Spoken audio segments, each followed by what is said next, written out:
For the video, do you want to go over debt? Sure. Since that was the last agenda item from last time we didn't get to. Sure. So Counselor, section 14 of your booklet is the review of debt. And the first page that should be in there was a graph that I handed out, I think, the last week. And it just gives an overall picture of the city's entire debt service, broken down into four major categories. The school fund, you can see, makes up the majority of the debt that we have. And then both the enterprise funds, the water and wastewater, have their own components of debt. And then the general fund in the red or maroon bar are what is calculated more into the administrative part for the mill rate. Because a huge amount of the school debt is subsidized by the state, and most of that was for the building of the elementary and middle school. And that is about $2 million a year in debt service is paid for directly by the state. So we don't take care of it, but it is listed as our debt. And then the water and wastewater bond payments are made from their own operations, from their own revenue. It's just an expense line. So if you look on the next page in that section, which says City of Ellsworth municipal budget, it should be FY '23, but this is the one that has tax anticipation note at the beginning, at the top of the page. This is just going down through our estimates on the tax anticipation note and the ban as well, and then very specific and well-known debt service figures for the others, the Beachland Road, Knowlton Park, Moore Community Center, and the other four as well. Those are debt service payments that we have, and in the pages that follow, you can see a consolidated amount of the amortization table for all those bonds, as well as the individual amortization tables for each specific bond.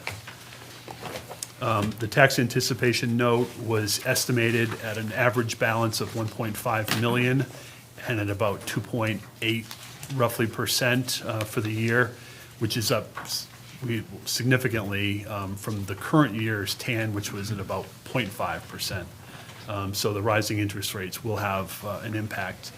On the other hand, the previous years, the average balance for the TAN has been $2 million. It would be taken out on the first day of the fiscal year and usually repaid on the last day of the fiscal year. And so that $2 million would be outstanding for the whole year. This past year, we started by only drawing down $1 million rather than $2 million, and we have not taken any more. And I anticipate that we'll use even less in the next year, but the number does reflect a higher balance of 1.5 million, just to be on the safer side and more in accordance with previous years. The bond, yep. Does doing it that way alter the interest rate at all? No, It's, they don't care whether we use $1 or $1 million? no, it's, we have to draw down a minimal amount at the beginning of the year. I think it's like $50,001. But it's as needed, so we're not required to draw anything down. Okay. Other than the required minimum, which is more of a federal law than a bank requirement. All right. The second line for the bond anticipation note, this is the ban that was first issued in two parts, one in late 2019 calendar year and then early 2020. We extended that ban back in December of 2021. And then again, just last week, we extended it for another year. At some point, we'll be able to permanently convert that to a bond. It's about $3.6 million in total. We've not drawn down all the funds from that yet, and we have not used it all for the purposes for what we have yet, but we're getting there, and it'll have to be made permanent at some point. So the 15,000 is just an estimate of interest along the way. The others are, as I said earlier, those are the known total principal and interest payments on the bonds for the next year. Any questions about those numbers? And that number, the 1.233 million, flows right into your summary sheet in section 2 for the debt service line. So you'll be able to see that later. And if you want to go into the water and wastewater sections, there are 4 bonds for each of those departments. So sections 12 and 13, the last 4 pages of page 4 show the amortization table for the bonds that are outstanding with those. I'm sorry, you said the last page of each? The last 4 pages of each show the four different amortization tables for each issue.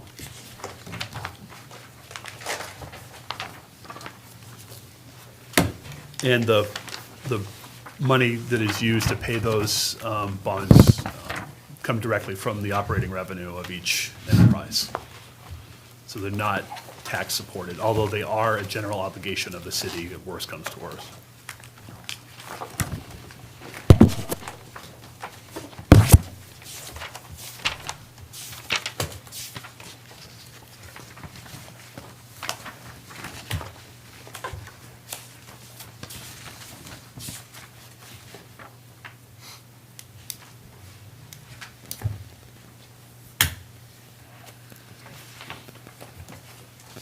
Any questions on debt?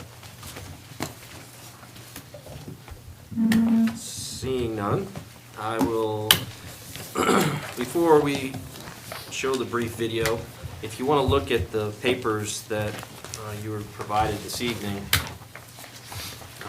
and pull this sheet out, I'll be speaking on this. That I just was given Oh, to this was you. just for us, they don't have that, okay. They don't. I can go make copies quickly if you No, want. that's fine, I can just let them know. So after last week's meeting, Josh and I met, and Lynette, and we took a look at the budget that had previously been presented to you all, that you had, and based on some areas where we felt were likely to be brought forward as possible reductions, we went ahead in advance and made some of those reductions. So the first reduction that we made was to eliminate the 3 new positions that you were presented with, one in a half position in fire, a full dispatch position, and a full highway department position. And so for those savings in the highway department, it's about $46,000. Dispatch was $43,000, and the fire department was $25,000.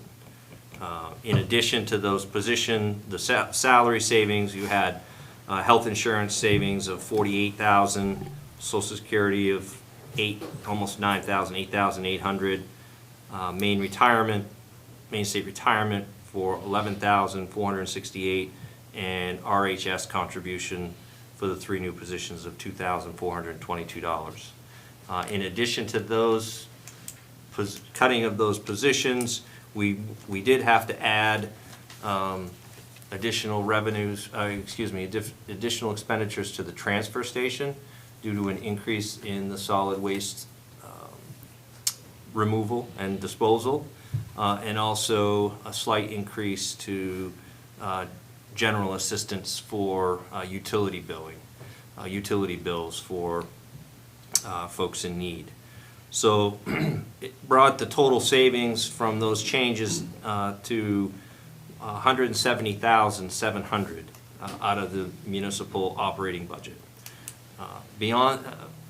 In addition to those reductions, we also took a look at the capital improvement, and I had conversations with Lisa, and we had talked about the general consensus I got last week when we were doing the capital improvement was that the City Hall exterior renovation request of $19,000 was removed.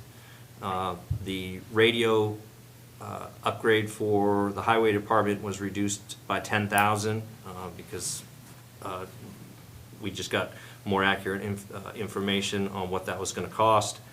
And then the stream crossing grant match, after talking with Lisa, we don't need to budget the entire $600,000 this year.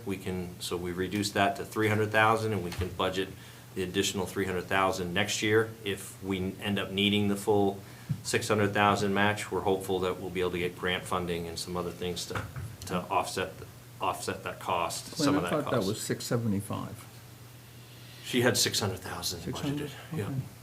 So we reduced that by 300,000, and we reduced her contingency by 100,000 for a total savings of 599,700 between the capital and the operation budget changes that I made. Again, so these changes were in anticipation of tonight's meetings, but certainly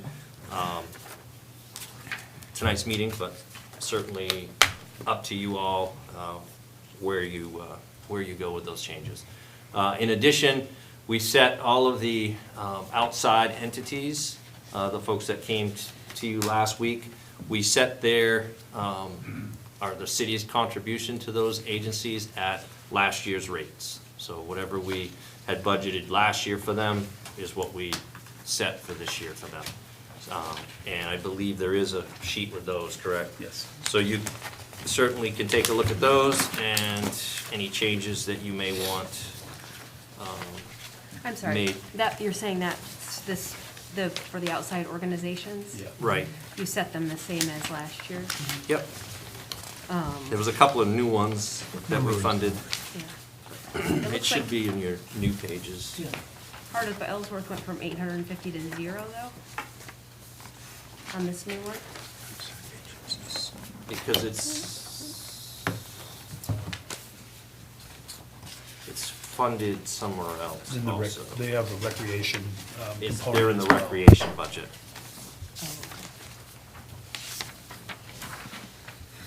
Oh, Just in terms of kind of an agenda for this evening, so that we can have some kind of orderly process and not feel like we're jumping all over the place. I'm proposing that we, one, open it up in terms of just general comments, questions from each of us, and then we'll look at the social service requests specifically in terms of where we stand on that, trying to just understand as a group, do we have a consensus? We'll do the same with the recreation requests, and then get into taking each department and walking through the departments to raise any issues. That way we won't miss anything, and then it will give us the opportunity to hone in on any specific areas and give us a sense of where we stand, so that at the end of the evening, we should have a pretty good sense of what the budget's, where it's headed anyway, just based on our discussion, if that sounds okay with everyone.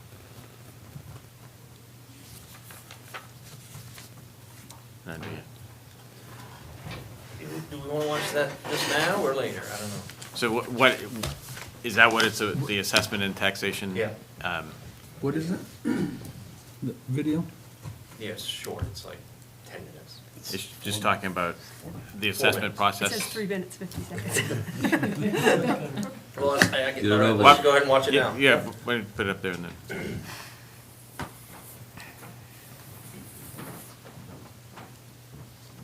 I want to explain to you how assessment and taxation work. Let's start off by creating a small town with only 3 houses. Each house is different and has a different value. The first house has a market value of $200,000. The second house has a value of $250,000. The third house is valued at $350,000. The city supplies services, and the money to pay for these services is recovered through property taxation. Let's imagine that the town needs to collect $1,200 to pay for these services. To calculate the tax rate, you divide the cost to provide services by the total assessed value of all the properties in the town. This establishes a tax rate. Now, to calculate how much tax each home pays, we multiply the tax rate by the assessment. As you can see, the first house would pay $300. The second home would pay $375, and the highest valued home would pay $525. Let's summarize what we've covered so far. 1. Assessment places a market value on each property. 2. The total assessment is used to calculate the tax rate. 3. Taxes pay for the cost of city services, like roads, fire protection, snow removal, parks, etc. Let's imagine that another year has passed and that property values have increased by 4%. Now, let's imagine that the cost of providing services has remained the same, $1,200. The tax rate is the cost of services divided by the total assessment. The result is that all owners still pay the same tax as before because the cost of services has not changed. Let's summarize what we've covered so far. 1. Assessment increase does not necessarily mean more taxes are collected. 2. If all assessments go up equally, everyone pays the same as long as the cost of services stays the same. Now, let's imagine another year passed and values did not increase at the same rate. Home 1 remained at the same value, $208,000. Home 2 increased by 1%, $262,600. Home 3 increased 3%, $374,920. The cost of services stayed the same at $1,200. Here's the math. $1,200 divided by the new assessment total equals the new tax rate. The net effect of the new values sees House 1 paying less tax and the house that went up 3% paying a higher proportionate share. If all assessments do not go up equally, there's a redistribution of the tax. However, the total tax collected remains the same. What happens if the cost of services goes up? Let's do the math. Services now cost $1,400. The result is a different tax rate. As you can see, an increase in service cost results in a tax increase. But suppose that the cost of services went up, but also one more home was now built in the town and it was worth $300,000. The new total assessment is now $1,145,520. This results in a new tax rate. The new house now helps pay for the cost of services, and the result is that everyone pays less. This is a hypothetical representation of how the process works. The key points are: 1. Total assessment value is used to calculate tax rates. 2. An increase in property value does not always mean an increase in taxes. 3. New construction helps pay the overall tax burden. 4. Taxes are based on the cost of providing services that citizens want and need. And that explains how assessment and taxation works.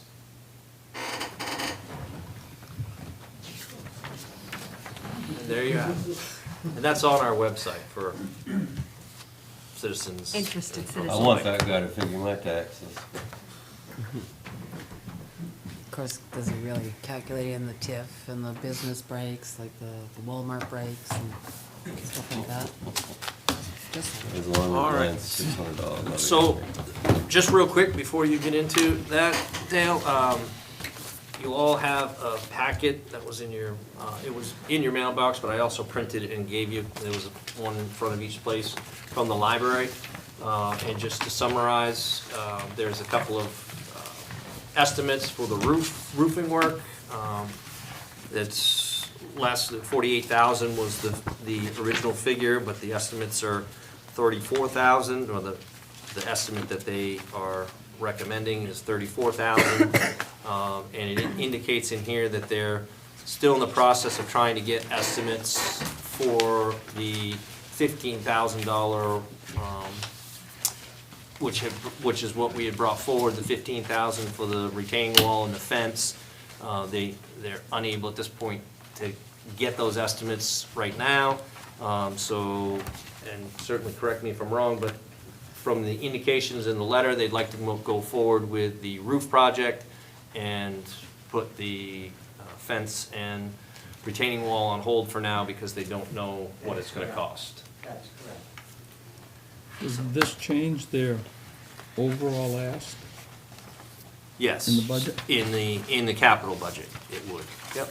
Because I had 15,000 in the capital budget, so it'll essentially double. It'll go to we'll take the 15,000 out, that project, put it on hold until they're able to get some estimates as to what that will cost, and then insert the 34,275 for the roofing project into the capital budget. Okay, thank you. All right. So why don't we open up in terms of just any general comments, questions, so that we have a, kind of get our bearings. It is important, this meeting, in terms of, we're not taking official votes, and you're not held to that vote. If you, tonight you say you agree to something and then you talk with somebody and you decide next week to vote differently, so be it. This is really kind of just to get a sense of consensus, where we have it, where we don't, so that we can kind of work through that. Last thing we want is to show up next Monday and not have a sense of where we stand in the budget. This is what the workshop is for, is to kind of work through issues. So hopefully everybody will participate in identifying those things that you want to see changed, added, et cetera, as we go through it. But I'll just open it up for general discussion and then we'll get What if we it. went through it section by section, from 1 to, what is it, 15, 16, whatever? Yeah, we were gonna, with the departments, I thought I'd break out some of the simple things like with the social service and the rec requests, we know what the asks are, just to go through those lists real quick to see, and that way we can then go back and focus on the departments. That's generally pretty quick in terms of just seeing if we agree with what's on the table or not. And then we'll go from there. I had a general question about the process and revenue versus spending. And so I think we were presented the revenue, where it comes from, but we haven't had any discussion about whether there's a way to change that other than changing the mill rate.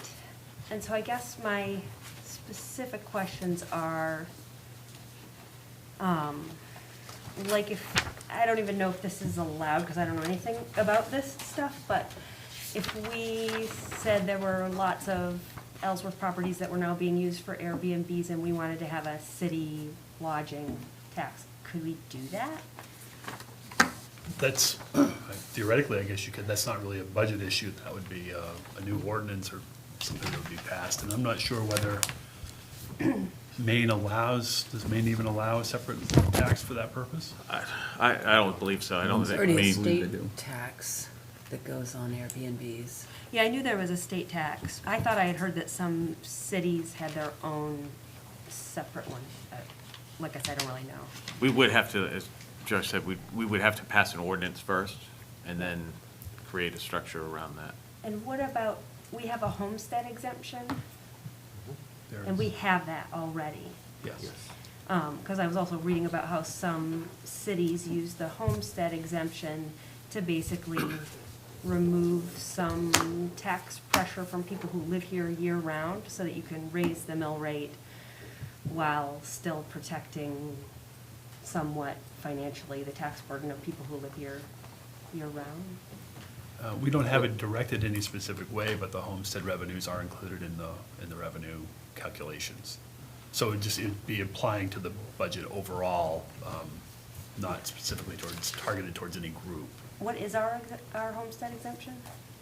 25,000. 25,000 comes off the value of your property.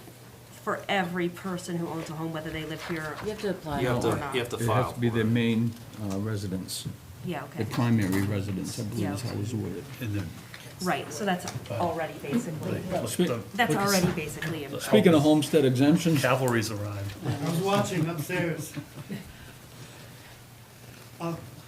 There is a new program, if you'd like to hear about it. New legislation passed, just in April, I think. It's not, excuse me, it's Larry Gardner, City Assessor. Good evening. There's a new law that's passed. It's called the Stabilization Program. And what this does, it stabilizes the tax bill one will receive this year into future years. So that if you have a $1,000 tax bill, that $1,000 tax bill will run forever, every year, but you have to apply every year. To qualify, you have to be 65, you have my interest. and you have to have owned the property for 10 years. And it has to be your homestead. You have to have a homestead exemption. 2 for 2. And you qualify. Are there income limitations? No, there is not. That was one of the things assessors thought maybe there should have been something there, but there is none. There is no income qualifications.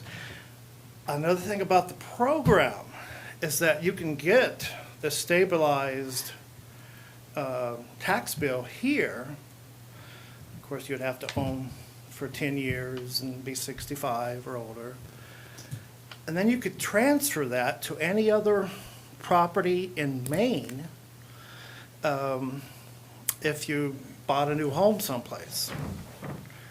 And say if it was a stabilized tax bill of $1,000 here, but you bought a home that was a lot more expensive and had a $3,000 tax bill in some other town, or even in the same town, that stabilized tax bill would follow with you. As long as you apply, it would travel with you, the stabilized. And, yeah, it's a brand-new program. What's the Question. stabilized bill based on? Is it based on this year's taxes or This year's tax bill. this year? Yeah, this is the first year, just passed. So applications, we don't even have applications yet from the state, but citizens can start applying as soon as we get applications and to stabilize their tax bill if they're 65 or older and have owned the property for 10 years. Question. Now, let's say this year, that's fine, the revenue is gonna be the revenue. What does the city do next year if the Loss people of who, revenue. yeah, the people who, The state's going to reimburse 100% of that. and where are they gonna get the money? I don't know. Me. And for how long? Stabilization for how long? What's the bill? As long as you apply every year. Is Yeah, it but you for have to, life? if you get it once, you still have to apply the next year. Yes, yes. Yeah. So let me get this straight. What a program, huh? So 10 years from now, Yeah, I'm paying, I want to say I pay 4,500 a year. 10 years from now, I'll still be paying 4,500. yeah. And all of the increases I would avoid over the next 10 years. Yep. Yep. Because the And all of state's, these guys would be picking it up. no, So- you, No, the state. the state's gonna pick it up, so. Oh, Yes, the But I state mean, is, the city wouldn't lose Maybe that Yeah. taxes revenue. will go down, you'd end Yeah. up paying more, that'd be Yeah. good. it's not gonna change your assessed value. It's not gonna be a tax abatement or an exemption. It's just a special program that does this. And it was- As long as you're not generating income, you theoretically won't pay for it. That's, must be the premise behind that. But if well, I'm you're, waiting for the other shoe to drop well, here. it's gonna be taxes at the state level. So if I the mean, taxes it's not go free money. down, If the state's reimbursing municipalities, if there's $1 million that the Reapply. state is reimbursing municipalities, then the state's going to collect $1 million in taxes from income tax. That's how that's gonna be paid for. And so it's just a matter of shifting around who's paying for that. You can argue the merits of it, but that's essentially what's happening. There's no magic to it. Your left pocket to your right pocket. Yeah, it's, I've never seen a program like this before, but as Something we all know, seniors 65 and older have a hard time paying property taxes, and this will help them a lot. Something tells me you're gonna be inundated with applications. only from those over 65. And they have to, a lot of people don't own their property for 10 years. They'll move up or buy some other home. So there may not be that many. I'm guessing the state, when legislators, when they were discussing this, they must have had some data, but no one asked me for municipal Ellsworth. I don't keep track of the age of homeowners, but I can easily check to see if somebody's owned a property for 10 years just by their deed. That's all. What's the name of this program? It's called the Stabilization Program. Stabilization Program.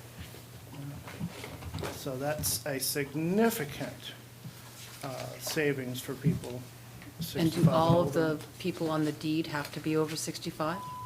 The homeowner, one But if- homeowner, One homeowner. yeah. Is this something that, it's something that individuals do?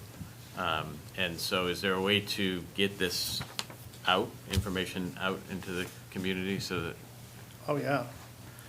Yeah, of course, I'm waiting on that application from the Can we state. put this on the city website? Yeah, and what I'll also do is, with all the deeds we have in Ellsworth, look to see who has owned for 10 years, or close to 10 years, maybe 9 years, 8 years, and send those people a notice right away.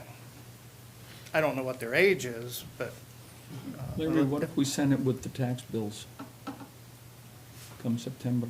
We could, I think so. Is there a deadline for when you have to apply them? It's vague right now. The state's gonna not only prepare an application for it, but whenever we have these new laws, new legislation, the State Revenue Services Property Tax Division, they'll do what's called a bulletin that provides guidelines for this. But I vaguely believe that a person has to apply before the end of December of this year. Yeah. Councilor Lyons, I referred to something here a couple minutes ago. What if your taxes go down? If, let's say you raised a garage, an old garage that was on your property, your assessment dropped quite a bit, as would your taxes. What happens then? Now, you have to reapply every year anyway, Okay, so, you don't reapply? You just wouldn't. Yeah, you'd reapply for the new lower value. okay. To go back to my homestead exemption question? Yes. That one that is anybody who resides here and owns a home here, right? Yes, for 1 year. You have to own You have for to have owned it for 1 a year. And that you also apply for Yes. every year? Yeah. Yeah, Actually, no. No, you The apply once. homestead, you apply once. okay. And Like then the it veterans automatically- exemption, you apply once. But this is not, the stabilization program is not an exemption. Yeah, I understand. Yeah, I was mostly just thinking in general that it costs stuff to run the city. Everything costs more. Unless we want to let our city crumble, we're probably gonna end up paying more. So I'm just trying to wrap my own mind around how do we do that in a way that doesn't push out, say, people who are over 65 or things like that? Or is there a way, I mean, then I just had that question, which maybe there's no way to add a city lodging tax for people who buy houses just to rent them out, Yeah. rather than to live here. Yeah. That would, if there were an ordinance on Airbnb, I think it would be difficult to have a uniform assessment of Airbnbs. You could have the same house right beside me. We're both Airbnb. I do it for just a month or two of the year. You do it for the whole year. You go to an RV park to keep it going all year long, and the only way to make that work from a fairness point of view would be looking at your income you receive versus from the Airbnb versus my income revenue I receive. And that, I don't know if that would go over very well. We do it for commercial businesses, but I don't know if we'd want to do it for homeowners for Airbnb. You know, and then you could stop your Airbnb at any time, and, you know, so it would be difficult to come into a fair taxation of that, even if you regulated it.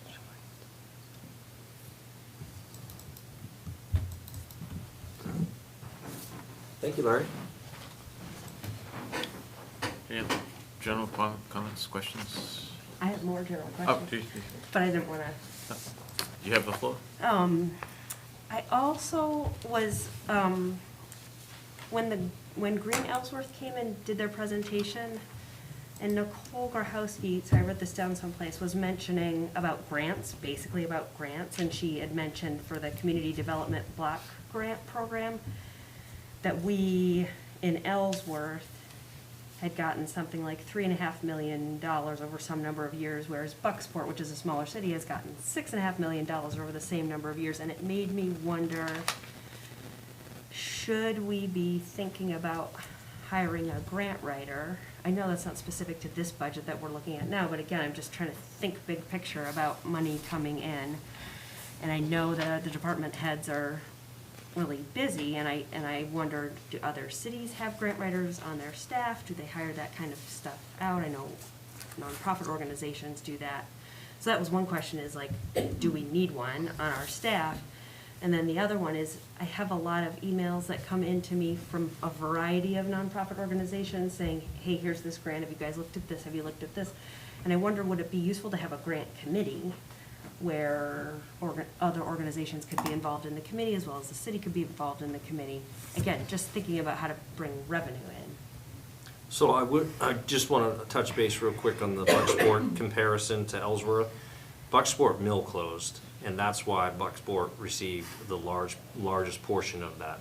Community block grants are to revitalize and to support areas that are hurting. And so that's why you see such a huge discrepancy between Bucksport and the city of Ellsworth for community block grants in that time frame, because of their mill closure, and the government was looking for ways to help support that community. But JANA, a large portion of what JANA does is pursuit of grant funding for economic development, but also for other sorts of revenues for the city to help offset specific costs, whether it be, she works a lot with Lisa and, in other departments. But certainly somebody focusing specifically on, grant opportunities is, without having the confines of, economic development is really what her focus is and what her job entails. But she does do some of that, but we could certainly use, maybe in the future, use more of it.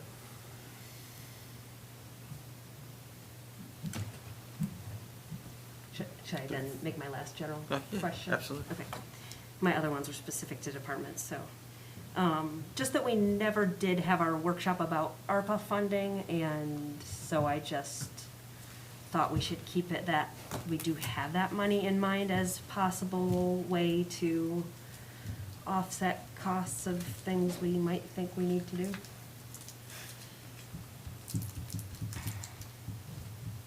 That's all my thing. Okay. Anyone else?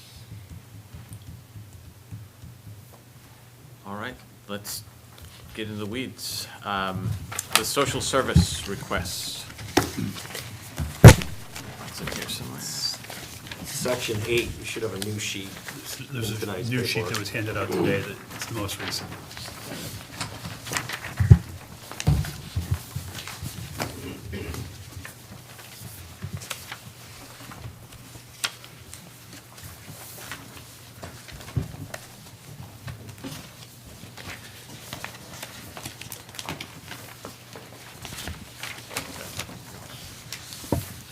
So if you compare that to the page that's in your book currently, that's, again, what we presented in that was just what was asked.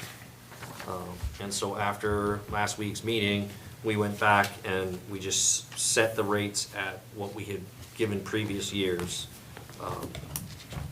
as opposed to what was asked by each individual agency. So like your place, Inc., did they not ask for anything this year? That's correct, we never got a response from them. Which one was that? Your place? Your place. Question. Do you folks look at whether it's a billable service, reimbursable service, versus other types of service? For example, Friends in Action is not necessarily a billable service. Loaves and Fishes is not a billable service, but Northern Light Home Care and Hospice is a billable service. And they get reimbursement from insurance, Medicaid and Medicare. So I would be more apt to say if it's a billable service that they get reimbursement for, I would be less likely to donate. Not them specifically, but any of them that are billable services that they get reimbursement for. I felt the same way about specifically Northern Light, that hospice volunteers, to me, it makes sense to donate to them, but Northern Light, Home Care and Hospice, that's just a home care organization, and there are a bunch of them. We don't donate to all of them. And I felt a little bit the same way for Life Flight, but it looks like on your new sheet, you didn't put anything for Life Flight anyway, so. And I feel the same way about Maine Lobstermen Association. Apparently they go into every community in the state. Maybe other years I'd be more apt to say, yeah, let's do it. But with an increase of, what was it, 9% or so far in the budget, that's a pretty heady increase. I wouldn't hit the lobster fishermen, though. I mean, they're already going through enough with them decreasing their fishing grounds and trying to basically put them out of business. They need every penny that they can get just to fight this horrible legislation that's. Yeah, but there's not a lot of lobster waters here in Ellsworth. I mean, I don't get me There are a lot of wrong. lobster fishermen, and Yeah. there are a lot of lobster restaurants, and we get a lot of tourists coming through here spending money for lobster that is gonna be non-existent at the pace that we're going, because they specifically want to put the lobster fishing industry out of business. It's just, to me, it's a no-brainer to at least donate $1,000 out of a multi-million-dollar budget. I'd be in favor of keeping it on there as well. It seems as, once it gets on the budget, then it never falls off. It'll be here next year and the year after. Well, if they're still fighting next year and the year after, I'd support it. I would just say with that is, beyond the financial support, I do think it should come back to the council as a discussion, because it is a important industry for this community, and I think that we should do more than just necessarily give $1,000. I think there should be some sort of getting an understanding of what the issue is first, so that we are informed, but lending some support that way to the delegation if we're so inclined to do that. But I think it should come back here for at least a discussion to vet that. And then, once the dredging is done through the Army Corps of Engineers, we will have more lobster boats coming up through to gas up at our waterfront. Maybe offload some lobster there, so I think it's an actual investment. I don't think you're ever gonna see too many lobster boats pulling up at the pump down here. Well, with gas prices the way they are, and the gas price at the pump here, you'd be surprised. So I've heard a couple of things. Let me just do straw polling so we kind of see where we stand. Northern Light Home Care and Hospice, there was an incline not to support that. People are in favor of not supporting it. Is it good double negative? I'm in favor of not supporting. Not supporting.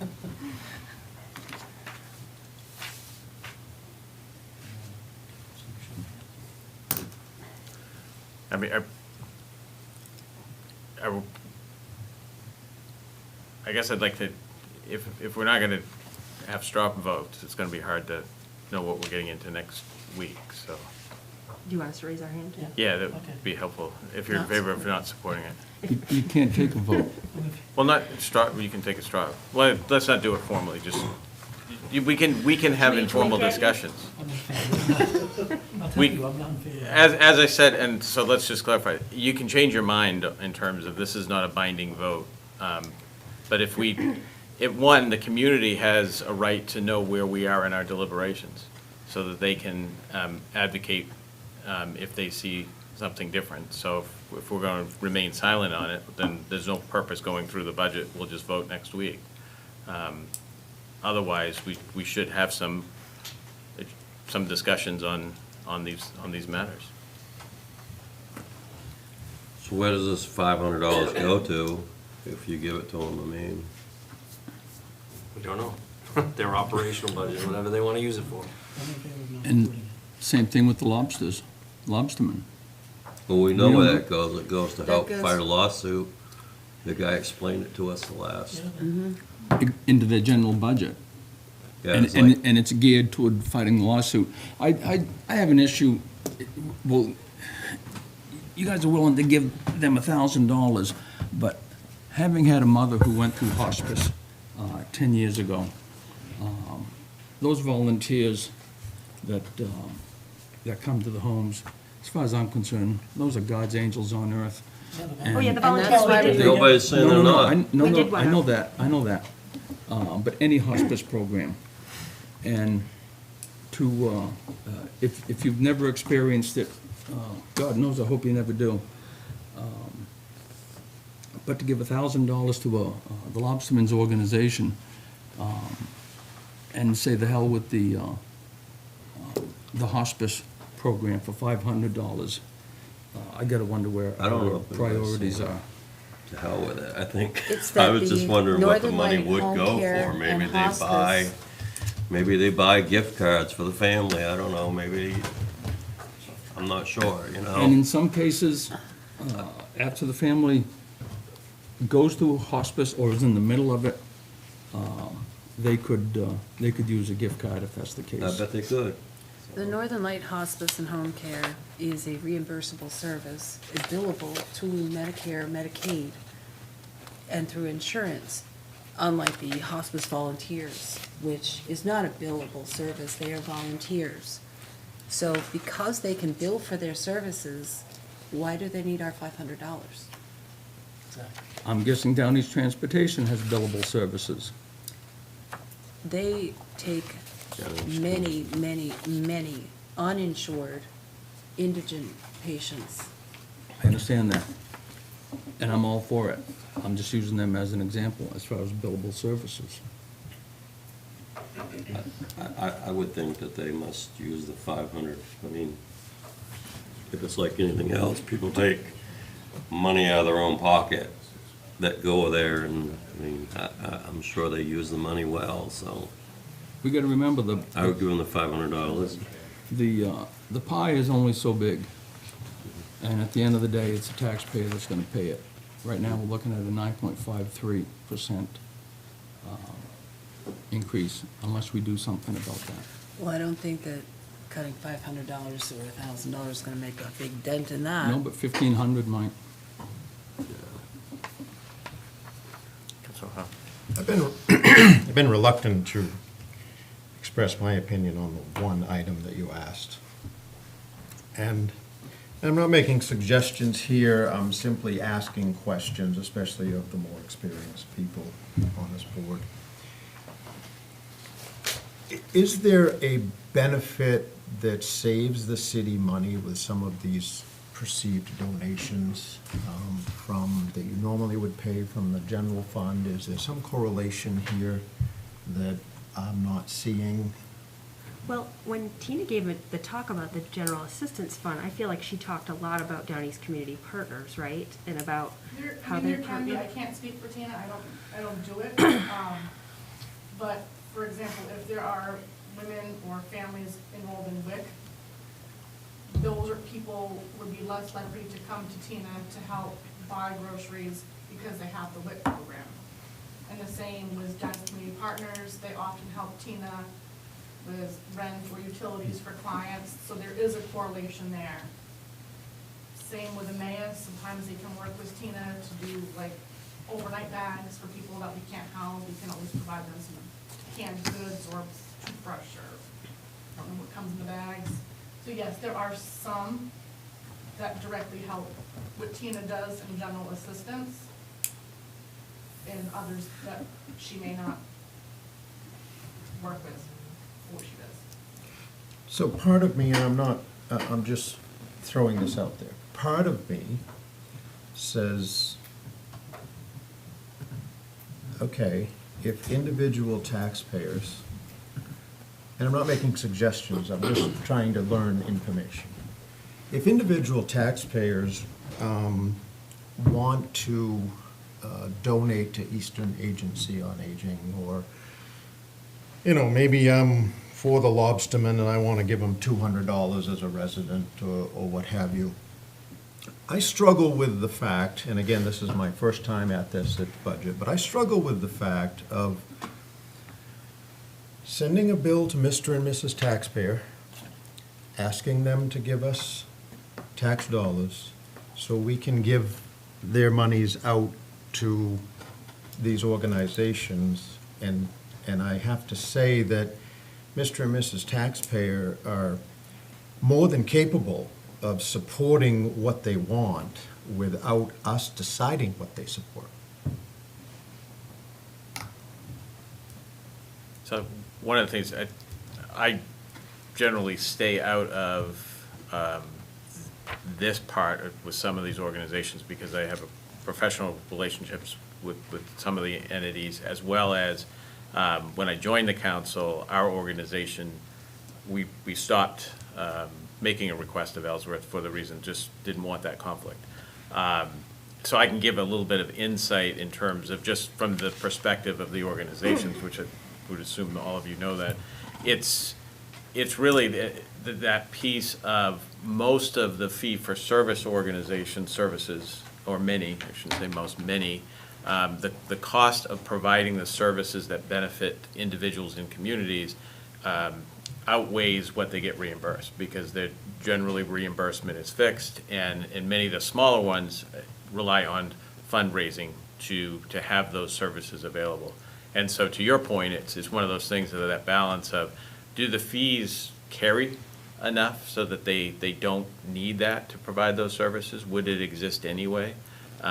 Versus some of these smaller organizations that are delivering a service to the community, to our residents, and by the contribution allows for that support to exist, and the value is in having that resource available. Otherwise, it could lead to, you know, if a certain resource isn't available, maybe somebody loses their housing. Maybe they end up not being able to feed their family and things like that. So I see it a little bit different from the perspective of trying as a community supporting these organizations, or some of them.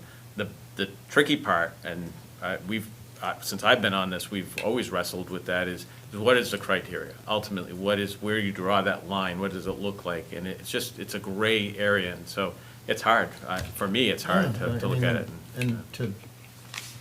I just want to say one thing to your point, which is that my understanding is some of these organizations, the way they operate as nonprofits, you know, they're writing for grants, and the way that they make money, they can access certain grants if they have the support of the city. So if we give them $1,000 or whatever now, that allows them to build on that and make money. Pretty sure that's true. Yeah. Last, if I may, last week I heard 18 organizations come forward. 17 of them with a request, and the total was 75,000, and the average was 44.54. I averaged all 17 together. And then I added 44.54 to the lobster people, because they didn't have an amount. So that comes to 80 grand if we were fair with everybody. And I noticed Glenn went through, and staff, and pared that down a lot. So you must have had some of those same feelings. Where did that come from? Tell me that. Well, I just took a look at what the council, and many of you have been on the council for a couple of years now, so what the council had supported in the past, and figured that was a good starting point, because clearly, $10,000 to Down East Community Partners, $10,000 to WIC, when typically we'd only given 1,500, was a pretty big leap. So we felt that that was a good place to start, because it had had support before at that level of funding by many of the folks on this council. We give a lot of money to the Chamber of Commerce, and I just don't, more than we do to these other organizations. I don't know if that's a historical thing, or if there's something I don't understand about how the chamber works. Well- Because they get their money from dues from different businesses, Right. right? And then they support the businesses. They support the Communities. businesses. Yeah. Yeah, and, I mean, the city works closely with the chamber, Jana works very closely with the chamber for, economic development and ways, trying to find ways to get new businesses to come to town and support existing businesses, so. I don't know, I can't speak for the chamber as to, what exactly portion of their budget, the $10,000 contribution that the city gives. But they certainly are a valuable resource to our business community.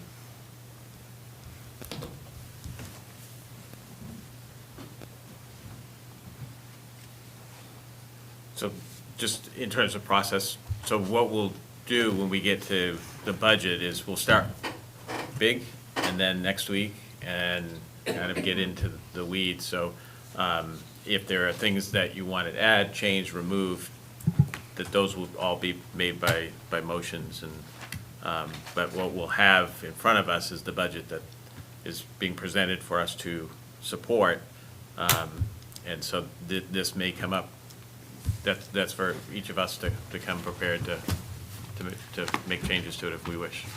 So what did you want to do? You wanted an idea of who supports what? So if you said, hey, do you support giving 1,500 Snowmobile Club, we just say, I do, whatever. Well, just kind of a nod. You go right down It's through? it's helpful because Yeah. and I said this last time, if I think that we should have support XYZ company and everyone else says, nah, not interested, then I'm not going to next week come and try to push that agenda, because it's just a wasting everybody's time at that point. So it just gives some sense of, and that's why I opened it up in terms of if you had a concern about any of these, either it's too low or it's too high, or. I just want to say I can't vote on the free clinic when my mother works there.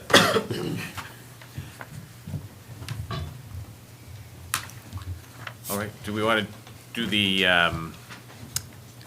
social, recreation requests? We didn't do anything to recreation, so What number is that? 10. So it's as is in your book.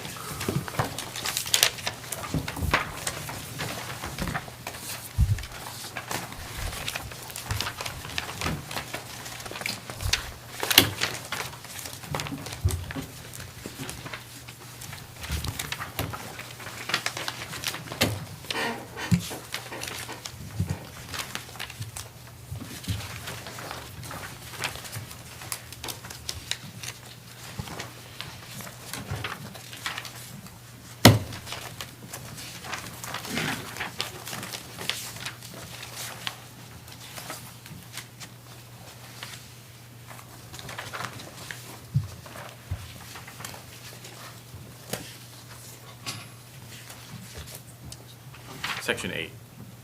Yeah. No, 10. 10. Just mark 8 last week. Outside, that's the outside. That's the one we just discussed. That's the social services outside of business. It's a thing of the past. This meeting's over. 10 is the recreation, so you've got like 4 pages in is the breakdown of all the different entities. And again, this budget proposal, this was put forward by the recreation, the members of the recreation committee, and that's exactly what we brought, is what you're looking at. Just to add on to that, if the first page of the section, it has the 4 major components listed. The recreation is by far the biggest, and that's what Glenn just spoke to, and a few pages in, it has that breakdown, but there are the other. You're calling that the breakdown? Nope. No, No. this guy. Well. Which one? I think the first section, like the very first, for me, it's the first page. Question. Looking at the breakdown, what is the year-to-date actual power cost? This says power in fiscal year 2021 was $861. Then it jumped to $5,000, and now we're asking for $7,500. Well, Now, historically, it was about $5,000 in 2020, but $7,000 in 2019.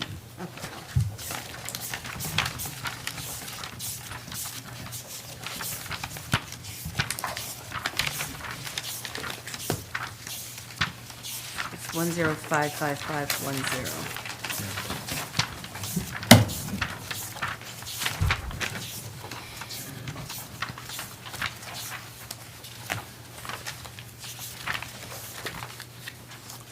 Those are the accurate historicals, and it's showing the year-to-date for this year is only at $640, but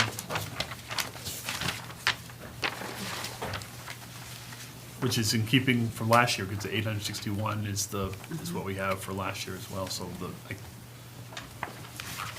So drop between the maybe- previous years from $5,300 down to 861. And that was due to changes in light bulbs, I believe? That could explain a significant drop in power. And so can we adjust that number? To maybe 1,000? Yeah, I think that's it. I'm sorry, 1,000 on which one, Michelle? It's the power, the first out of the Oh, recreation okay. Yeah. list. Because we changed our light bulbs. What's that? Took out some.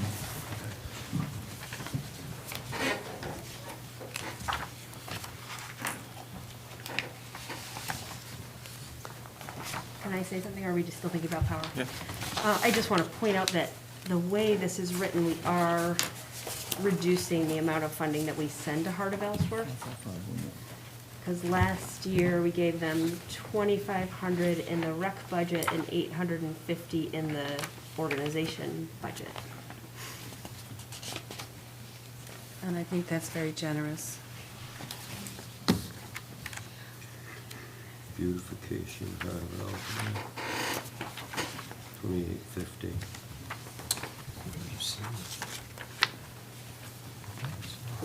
In section 10, Right?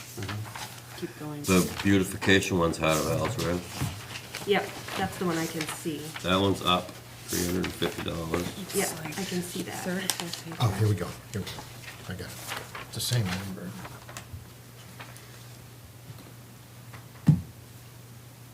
What did we decide on the power? 1,000? 1,000.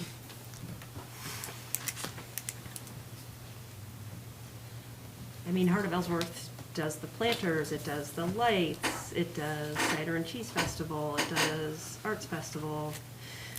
It does a lot. I don't think we give them a ton, so I just don't know why we would reduce that amount. You have a vested interest in Heart of Ellsworth because your husband's on the board. No, I have so- a vested interest in Heart of Ellsworth because I like to see the planters have flowers in them, which is the only thing that will happen if we fund them. My husband is on the board, but he's a non-paying member. Nothing comes to me if Heart of Ellsworth gets funded. And I'm not even saying anything other than that we have reduced their funding in this budget, which I wouldn't necessarily do.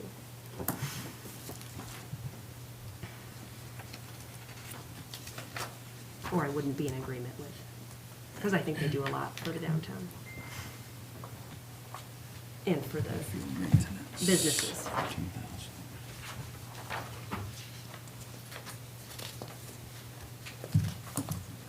Any other questions? The other organizations here, Shakespeare at the Harbor, the Grand Vacation Movies, Ellsworth Outdoor Movies, all of these organizations provided net benefit to all of the residents of Ellsworth. The problem I have with Heart of Ellsworth, not that they don't do an amazing job for the businesses and for the downtown, is that they also engage in a lot of social engineering and political discussions and push things in a political way that is divisive in our city. And for that, I can't Can support it. you give an example of that, though? Because I don't know anything about that. Your husband, the Rainbow Crosswalk discussion last year and the bullying that took place on that. How But about Rainbow that one? Crosswalks had nothing to do with Heart of Ellsworth. They certainly promoted it. Yep. I made a decision last year that was unpopular with the Heart of Ellsworth, and your husband made darn sure I knew about it. And Well- so I, as well as other discussions from board members of the Heart of Ellsworth that have been very abrasive. So when they have a board like that, and they're highly political, I'm not going to support that. I used to support it. I used to donate them to them out of my own pocket, but not anymore.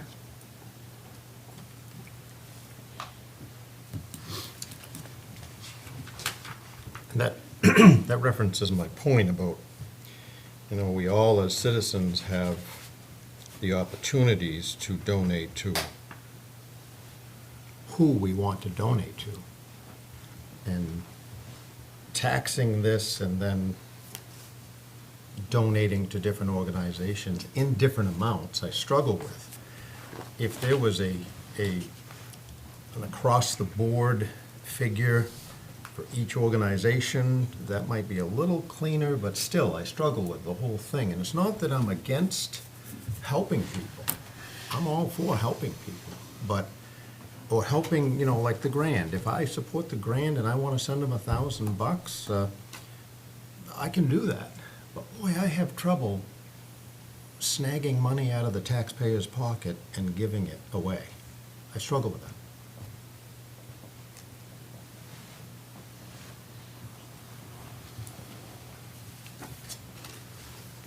I think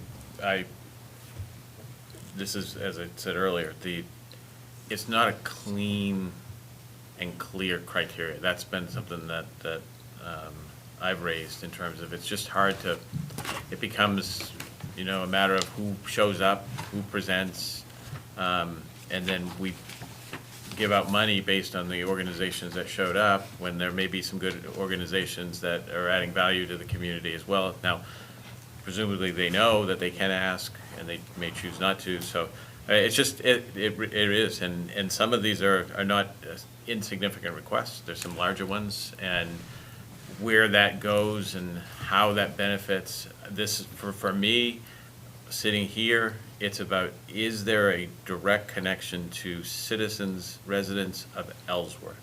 Not residents of Hancock, not residents of Lemoyne or anybody else.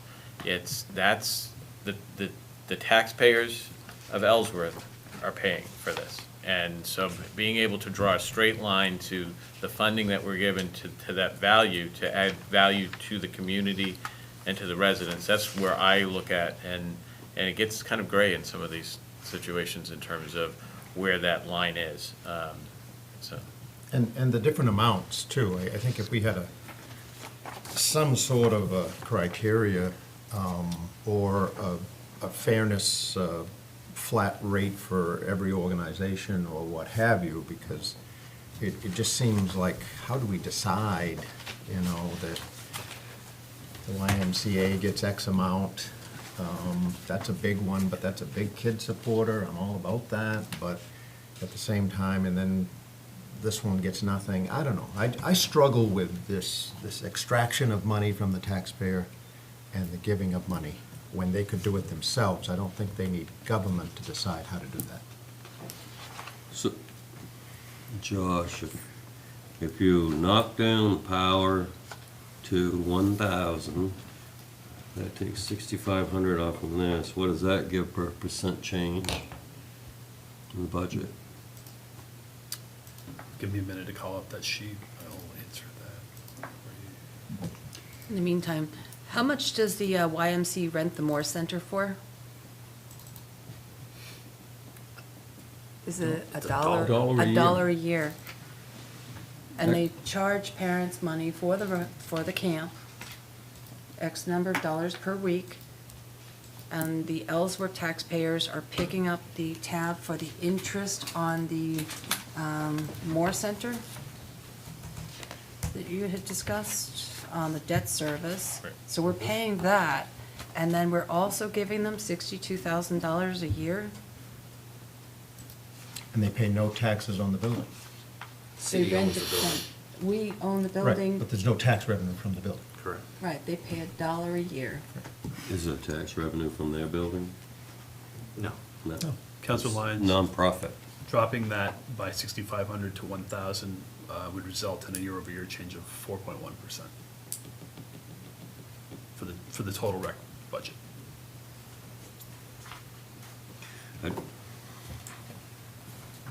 I just think that if the Ellsworth taxpayers under the debt service are paying how much per year for the Moore Center, that's quite a donation right there. But to be fair to the Y, and not that I disagree with you, but to be fair to the Y, they're also paying all maintenance costs $5,000 and below.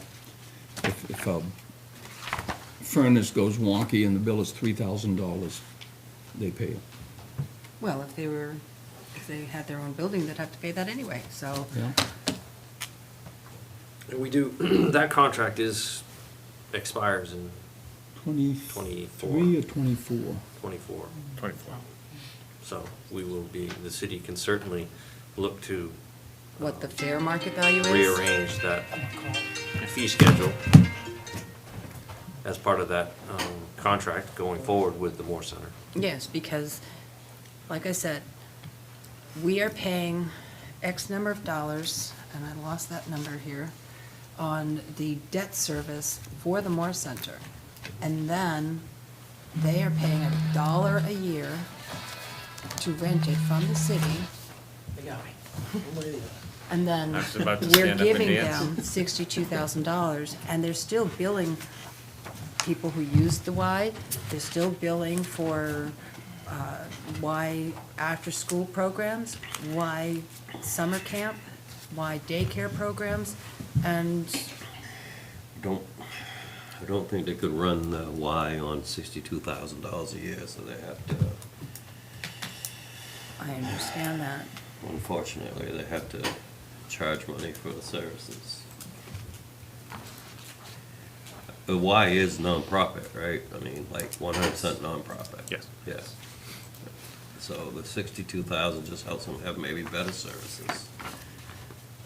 But they utilize a lot of the counselors or after-school staff as people who are doing their in-service through the Hancock Well, Technical But College. they're still nonprofit, so if they paid people or they get them volunteer, they still have to pay. They can't show a profit at the end of the year, so.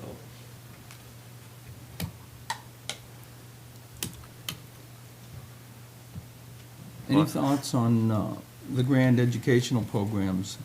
That's a 25% increase over last year. And same thing on the winter holiday events, which is a 60% increase. Their, What's the winter? Can you remind me what the that was? programming went to 0 from 7,500.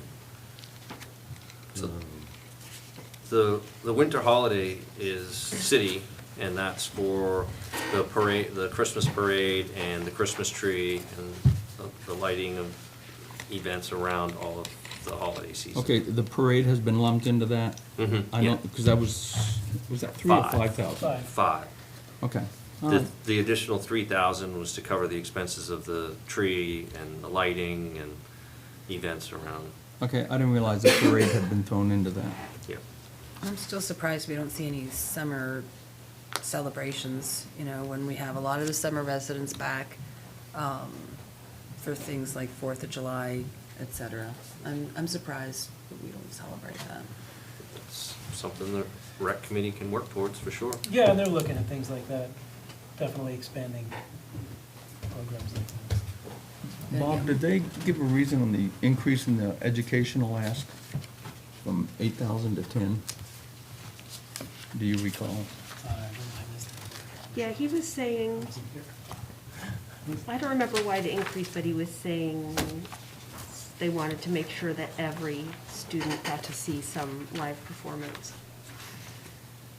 You do a great job. Place was packed all weekend with all the kids. Yeah, it really was.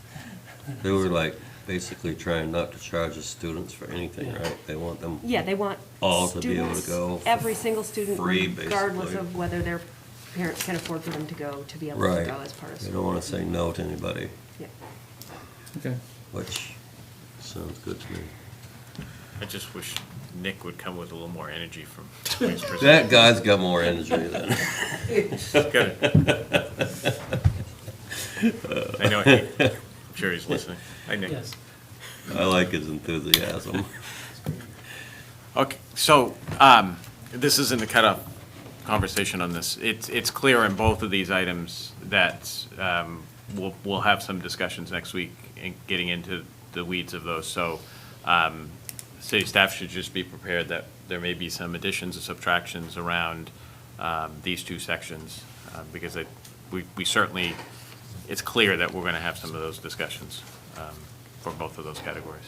How did the additions and subtractions happen? Do we vote on those individually? Yeah, so it's basically, it's, again, starting from the, here's the budget, and then we open it up for discussion. And during the discussion, that's where, if there's something that any one of us want to change, we'll start to introduce that. And like any motion, a counselor may make a motion to say, I would like to amend the budget by, I put a motion forward to increase X. Then we vote on that. So there could be a series of individual votes. It could get pared down. Maybe there's only 2 votes. But ultimately, those smaller motions are made, dispensed with, and then we will wind up with a final number, which Josh will provide as we change it. And then we'll make a motion for that final budget, so. This is the resolution that will appear in your, similar, will appear in your packets. The level of detail in the council packet for next Monday. And then as we vote for things in it, you'll. Yeah, we guess we'd have to make, Yeah. note the amendments as we go along. Minutes. We're hopeful that we can keep that to a minimum, because that's gonna But we're not turn gonna make into any a- changes based on what we talked about tonight. What's that? We're not gonna make any actual changes Correct. based on what we talked about tonight. Those would have to be by motions next week. Well, like, for example, we're gonna zero out Northern Light Oh, okay. Hospice, because it was very clear that there were Yeah, okay. several of you who were not in support of providing funding for that. Yeah, so you will make those changes based on what you hear tonight, and then we will go through that. Wherever there's clear consensus, we will make those those adjustments prior to next week, Okay. as much as possible. And then the power as well. And the power. The power, yeah, yep. Yeah, okay. Is that making sense I for didn't everybody? realize, yeah, that was how we change it on the day of, is that there are motions for each individual Yeah, item. unlike the school, where we only have a top line vote, and all we can do is make a motion to increase or decrease the top line, we have I've seen full that for authority years. line item. And we could literally go into every single line item Yeah. if we chose, and changed it. I understand. Not that, Not that you're suggesting. we'll be here for a week. Thank you. Is there any value in the thought process of tackling each department on its own, not for next week, I'm talking about another year. The school department is voted on as a school department. Is there any value in this council voting on the water department budget, the highway budget? Or is that just too messy? It just seems like it's out of balance to me that we do the school one way, and my perception could be wrong, because I'm the newbie, but it seems like we do the school one way, and it seems like the rest of them are grouped together. Now, I realize that if you group all the departments together in the school, they're about the same number. But it just seems to me that if we did it by department another year, that it might be a little clearer to drill down and get those departments what you want, or what the majority wants, and then vote on that budget. Is that being too confusing, or too difficult, or too time-consuming? What's the reason they're not the same? Well, I think, and just as far as the individual, that's the purpose of the workshops. I understand. So the workshops, although you don't vote, the purpose of the workshops, or the intention of the workshops, is for each counselor to be able to look at every single, each department, line item by line item, so they choose, and then ask that department head for justification as to why the expenses are the way they are. And then if a counselor disagrees with a particular expense, it gives that counselor the opportunity to try to convince other counselors that that budget, eventually, when we get to the actual voting on the particular budgets, that item should be removed. I So- understand that, I just wonder why they're done differently. And I think the answer, and the only answer I can provide you to that question is that what Dale said earlier is, with the school budget, the council only approves the bottom figure. We don't have, the council doesn't have any control over or say over line item throughout the budget, so you only vote on that one figure, whereas with the city, you have complete control over every expenditure, no matter how big or how small, and the ability to change that. Just seems to me that it would be a cleaner operation another year if it was department by department, and boom, boom, boom, boom. It just seems very clear and concise and able to look at one number instead of this whole thing, because ultimately, the way it's done now, everyone has to compromise, which is great, but you'd have to compromise individually as well, and there's less to it. What was the year-to-date spent on recreational services? The whole amount? No, item 52030. Okay, hold on.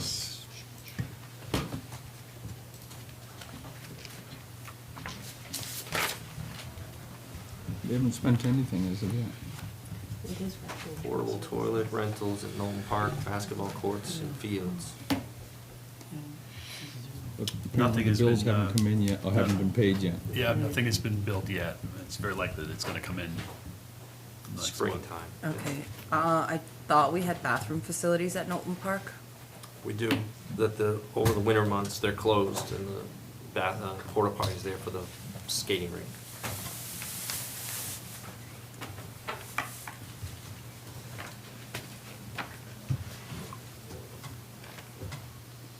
Where do you wanna go So, next? well, Council, this may get, not to the extent that you're describing, but what we are gonna do now is go through each section, which represents each department, and just see if there's, based on what we've heard, we heard some changes already in terms of positions being eliminated from the budget, so I think the departments start in section 4, is that correct? Yes, administrative. So we start with section 4, and we'll just go through each section. If there's something that you want to discuss in those sections, speak up. If not, we'll just moving into the section of section. You did get a new sheet today in your packet of material with the top line for all the administrative departments.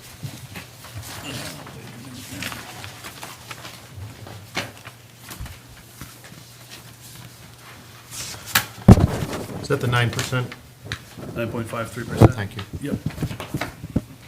And this does not include any new positions, correct? So, Correct. Josh, this one can be chucked. The older one can, if you want, for comparison purposes and posterity. I have enough paper in my life, thanks. Is that true in terms of, so all the departments, there are no new positions being requested at all? Those have all been removed? That's correct. Okay.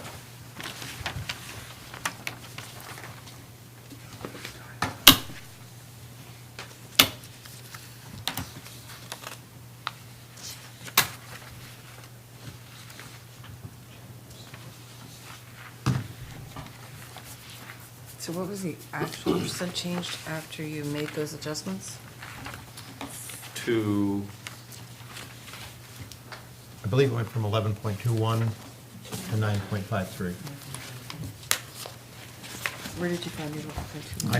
I've been It putting was the everything on previous top. This was page. last week.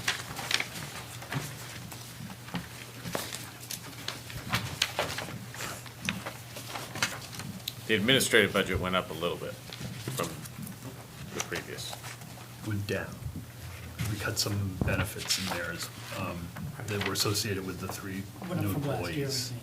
Oh, I'm sorry. Right. Yes. Is that what you read? No, I was looking at the previous one we had was, total administrative, it was 4609. This is 4628. 4699. yeah, there was one in between, I think.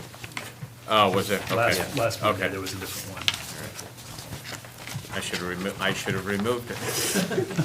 I just keep piling them in That's- front of the other I one. like the piling method better. I'm afraid of throwing away my old notes, even though they don't make any sense to me anymore. What does this mean? So what I'll do is I'll keep us moving, but stop me if you haven't had enough time to look at a section. It's not to rush anyone. It's hard to gauge, so. The positions that were asked for and now not asked for, pardon me, but those come out of the administrative budget, or no, those come out of the budgets of the individual departments? They come out of the budgets of the individual departments, but in the administrative budget is the employee benefits. Yeah, So okay. that's why that was reduced Yeah.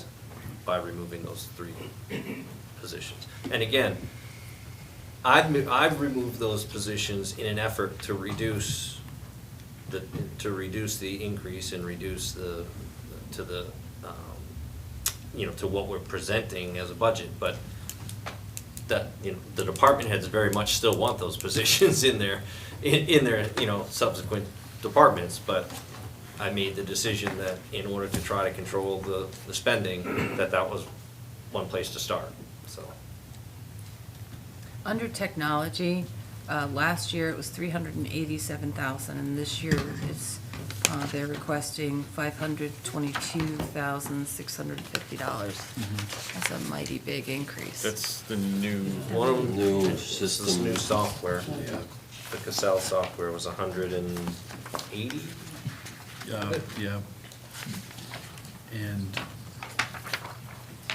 And there's a portion we have to pay for service fees for Munis while we're switching into Cassell. For this year, we're essentially paying for both, for the service fees, while we make the transition to the new software.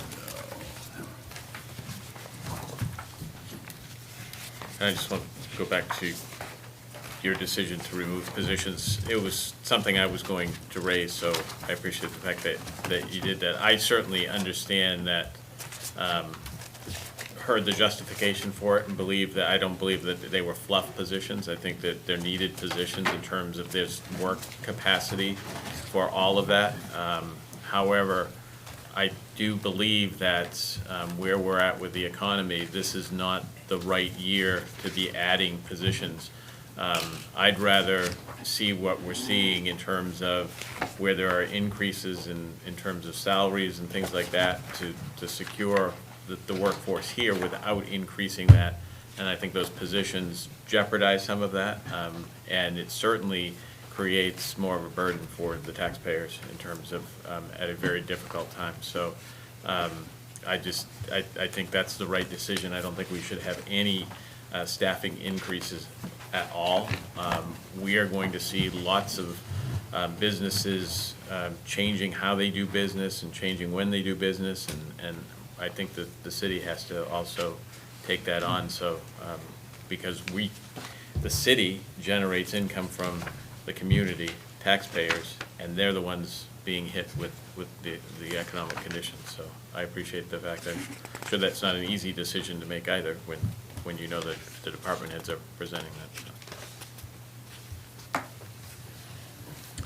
All right. I guess my only question is, are you worried at all for any of those departments that having not enough employees creates untenable situations where then we might lose more employees? That's my only question about that. Like, if you think everybody can get by, okay, but if Yeah. we're shrinking ourselves to the point where people are just gonna leave, wouldn't wanna do that. No, I mean, I think the department heads and the employees, I mean, they're all living it, right? They're all experiencing it, they understand, they're all experiencing the increased fuel prices and the increased grocery prices, and their wallets are getting smaller, so they certainly understand, and folks who work for a municipality, I mean, they all get the fact that there's only so much to go around, and I think that we are getting, as our city continues to grow and our population continues to grow, our essential services are getting taxed, but I certainly think they understand that this is probably not the best year to be adding even more, positions within their respective departments. One, because we have seen increase in wages, and in order to, as Dale said, in order to keep our employees and maintain our staffing levels that we have vacancies that we still continue to struggle to fill. So I think there's a general understanding. Again, I'm sure each department head would, knows that they need additional resources within their departments to be able to keep up with the workload. But I think for another year, we'll be able to, we have staffing to be able to sustain, and we'll look to add positions, needed positions in the future as we can. Under city manager, item 52010, conferences and meetings. It says that that's for council member training sessions, meetings, includes meals and travel expenses. Has any money been spent on that?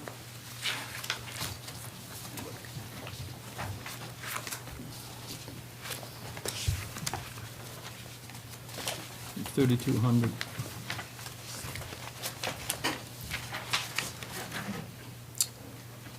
Which number was that, Counselor? 52010.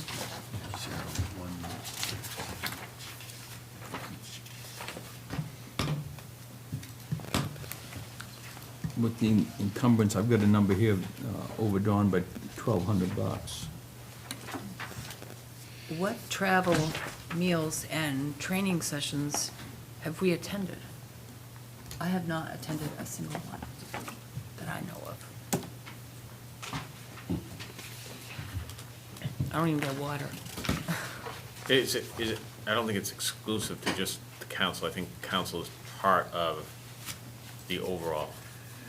It also includes. Well, it specifically says conferences and meetings, council member training sessions and meetings includes meals and travel expenses.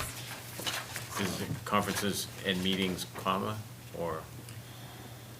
Space, council member training sessions and meetings includes meals and travel expenses. Councilor Calhoun, are you looking at the legislative budget or the city manager budget? The legislative budget. Oh, okay, Just wanted to clarify. okay. I was looking at the city manager budget. I think that's what Councilor Blanchett was also referring to, Yeah. the city manager training budget, which is different. And the 52010? Yes. But the legislative department has that same account number and then different. Under 100. Oh, You know what I'm saying? What, oh, They're two with the same number. Right. okay, I got you. Michelle, in answer to your question, they've spent $45 so far this year. And I think that partly would be because some of the trainings have been via Zoom, so we haven't had to Yeah, travel. the new council trainings were done via Zoom, so previously, that line item would cover expense for counselors to go down to MMA for the training.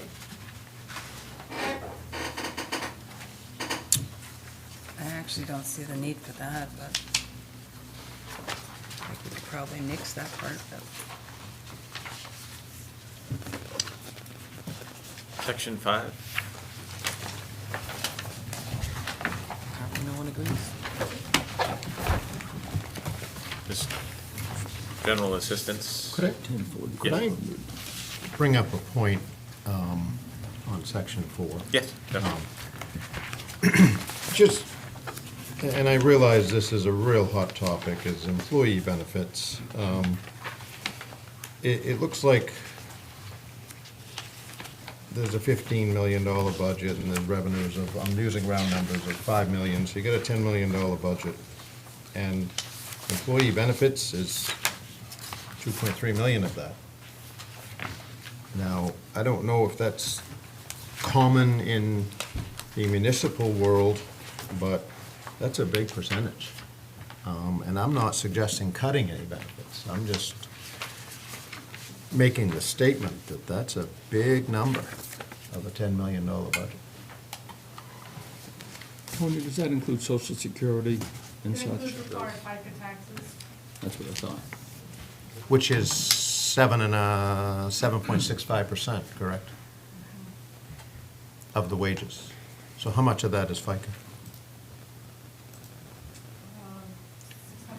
621,000. 621? Okay. Unemployment? It also has Insurance. workers' comp and unemployment in there. Okay, thank you. Thank you. And we did reduce the workers' comp, we did have our audit finished, we did reduce that from the 290 to 230 based on that audit. I'm looking at that number thinking that's all insurance. It's and I'm not benefits the way most people would see benefits, it's the required taxes and Yep. insurances that go with that, not Yep. just the benefits to the employee themselves. Gotcha.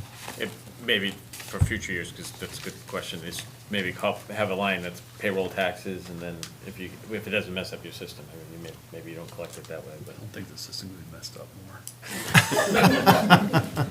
Well, it's, I mean, like, So if there it must is gonna be, take an act of Congress to actually pull that out, there must be unemployment insurance benefits in there too, There right? are. Yeah. Okay, so that's what, 2 or 3%? Unemployment in this budget actually is only Yeah, less than 2,000. less than 2,000. We're self-pay based on the number Okay. of claims, so when there's not a high claim year, that number is obviously very low. Right, right. Well, thank you for the clarification. It just seems like a big number out of the 10 that, Dale, on section 5 that you called for, I've got a note here on 52066 housing. Currently set at 22.5, same amount as last year. And my note just says, needs increase, question mark. I believe that came from comments from Tina, that she was seeing a large increase in housing requests and expected that to continue. yeah, and GA is a required, it's state mandated, so, even though it might not be budgeted, we're still obligated to meet the needs. And what she was referencing, and Glenn might be able to speak to this even more, because there have been some meetings going on. Housing is a huge problem, as I think everybody knows, at all levels. Currently, there's a fund, Downey's Community Partners talked about this. It's a rent relief program that's been providing support for individuals. You might have read in the paper that the state's reducing what they reimburse for those motels. And it's an 18-month limit. There's several things, dynamics taking place that potentially could push a lot of people into a situation where they don't have any a resource to acquire housing, which could then fall to GA. It may not, but it could, and I think that's what Tina was referencing. So it's one of those things of whether we budget or not, the city is still gonna be on the hook for meeting those needs because the state reimburses, I think, 70%. That's what she said, 70%. I'd be, right now it's at 22.5. And so far, we've expended just under 11. But I'm guessing there are a lot of bills that haven't come in yet. I haven't worked their way through the system. Yeah, I don't know if there's a lot that haven't come in, but I think a lot of people are now using the funds that Dale just referenced, and so we're not getting the bills yet, but this next fiscal year, those funds are set to expire, and we're going to get those bills. What if we up that 22.5 to an even 30? Well, we can encumber the unspent. So to date, we've only spent 10,000. 11, yeah. And there'll be 10,000 that we can encumber into that account to create that cushion without raising it in this budget. Okay, that works. My other question on that, same category is heat. 5650, so far we're at 2,200, but egads, this coming winter's gonna be brutal, and I'm not talking temperature. You know, the heating oil is essentially tripled in price. To keep that at last year's amount, even if we didn't spend it, the current budget and encumbered it, I think we're gonna be woefully low on that one. I know we get reimbursed some. I don't know what the rate is. But I think there's gonna be a lot of people that's gonna be ringing the phone and saying, help. Yeah, at the current price, this budget won't even buy 2 oil tanks at 200 gallons. Can't even buy 400 gallons of heating oil with this heat budget. At today's price. And this heat budget only applies to people who meet this specific, Qualify like for this. GA. Yeah. Yeah. Correct.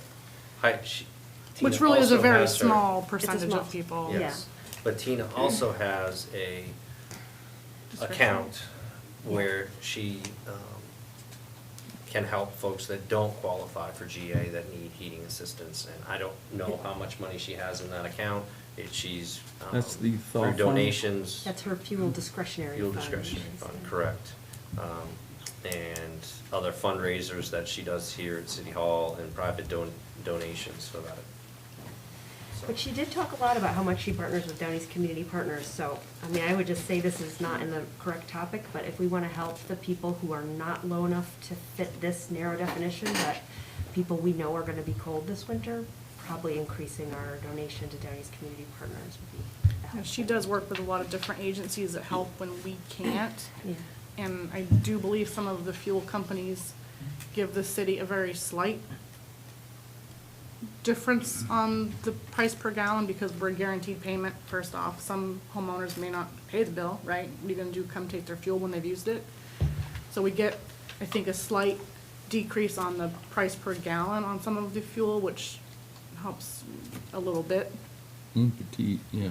I mean, it's tiny, but I think the Downey's Community Partners, the partnership is that they administer LIHEAP program. So they're getting funding from feds to administer it to people who qualify and are eligible under that. And if they don't either get on the list or meet eligibility, then they come to GA and it's kind of Yeah, a circular. like So, sifting through. so I just would wonder if we gave money there, if it's gonna get it in the hands of Ellsworth residents, or if it's better, in GA where it can be accessed directly by Ellsworth residents as opposed to, because they serve a larger community, but it's a question, and maybe we can get the answer before next week. Point. But they still have $3,407 to put towards next year right now. Yeah, so, I mean, there may be. Encumber that. I don't foresee that there's been any fuel bills that haven't been delivered to us that we haven't paid yet, so I would expect that that's a pretty accurate potential amount to encumber. Okay. So it sounds like there's some consensus to have that be a higher number. Maybe talk with Tina and get a sense of it. Yep. Section 6. Can I ask a general Oh. question about the encumbering? Does that work for any department who hasn't used up their money, then money can be encumbered for the next year? Or are there specific items that can do that? Well, it's preferred that the money, so leftover funds, it's preferred that it goes into the general fund. But in certain situations and circumstances, you can encumber to that, for that same account. So if the heating, for example, if there's $3,000, we can encumber those funds to this year for heating. But it's preferred that all of any leftover funds just go into the general fund, aren't encumbered, so.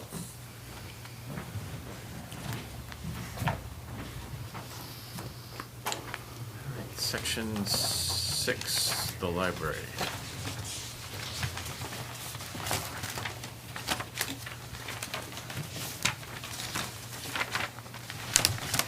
Well, in general,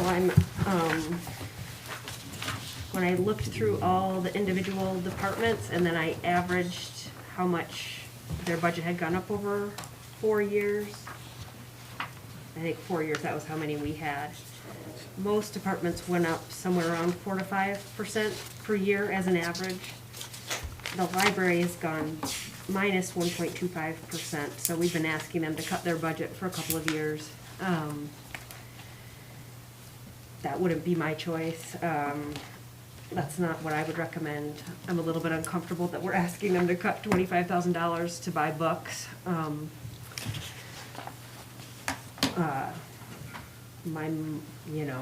I feel like my motion for next week would be to add back the $25,000, add that to the $673,000 that they're asking for.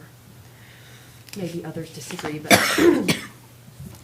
think we should. I believe that Where's they had some 672? reserve monies for those books, right? Well, they were just gonna fundraise from the community for that, is what they said, right?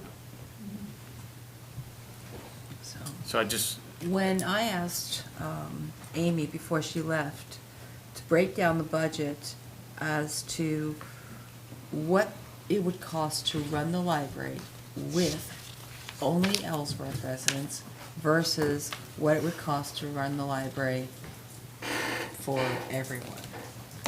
And the difference was only $29,000. The baseline costs are unchanged. so, and I know this is not a popular opinion, but I will say what I've said before.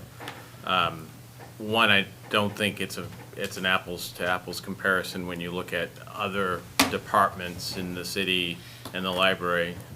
I think you have to compare like departments. And it's one of the things that we've done with other departments in terms of what is the going rate for police officers, for fire, to understand that.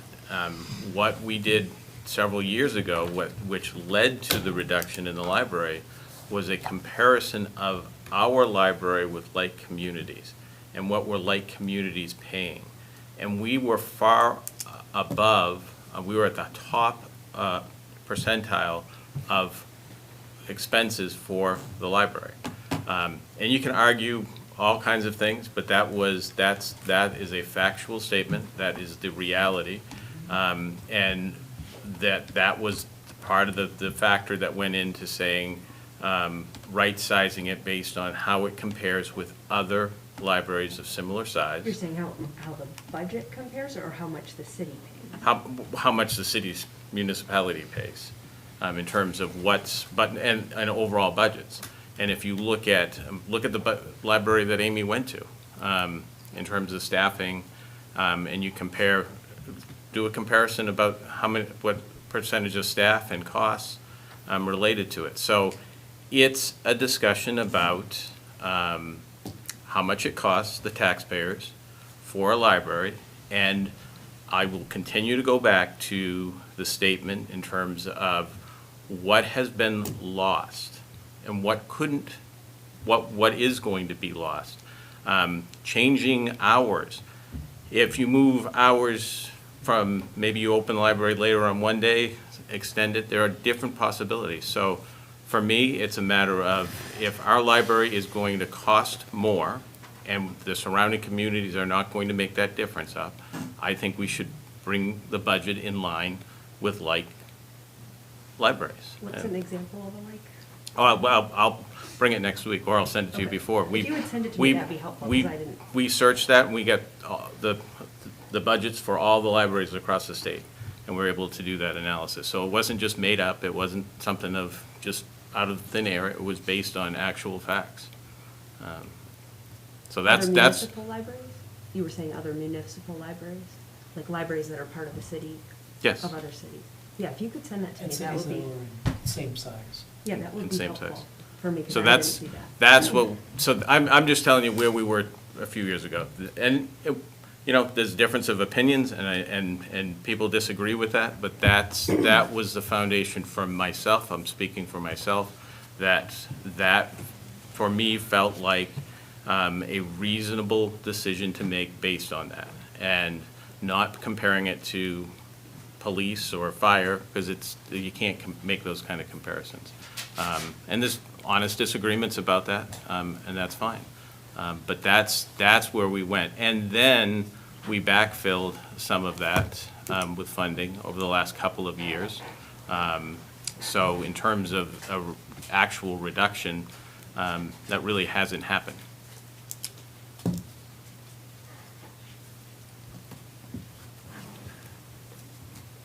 What libraries are about the same size around here? That serve the In- same number of patrons. Yeah. I don't know, in terms of, No, I mean, is there a couple you had in mind that were about the same size? Like- I'd have to go back and dig it, I can't remember off the top of my head. I don't And want with the same historic value, But, you know. Councilor O'Fallon? I'll say it again, that I think the library has been beat up pretty hard. Looking at 2015, they had a budget of $682, with an appropriation of the city of $610. And here we are talking about FY '23, they had a total budget of $673, and an appropriation from the city of $539,000. I think the library is very underfunded, and I would support a substantial increase, hoping they could increase services and days that they're open. In addition to that, when you look at salaries and benefits, it's a municipal contract, and there's a union, or no?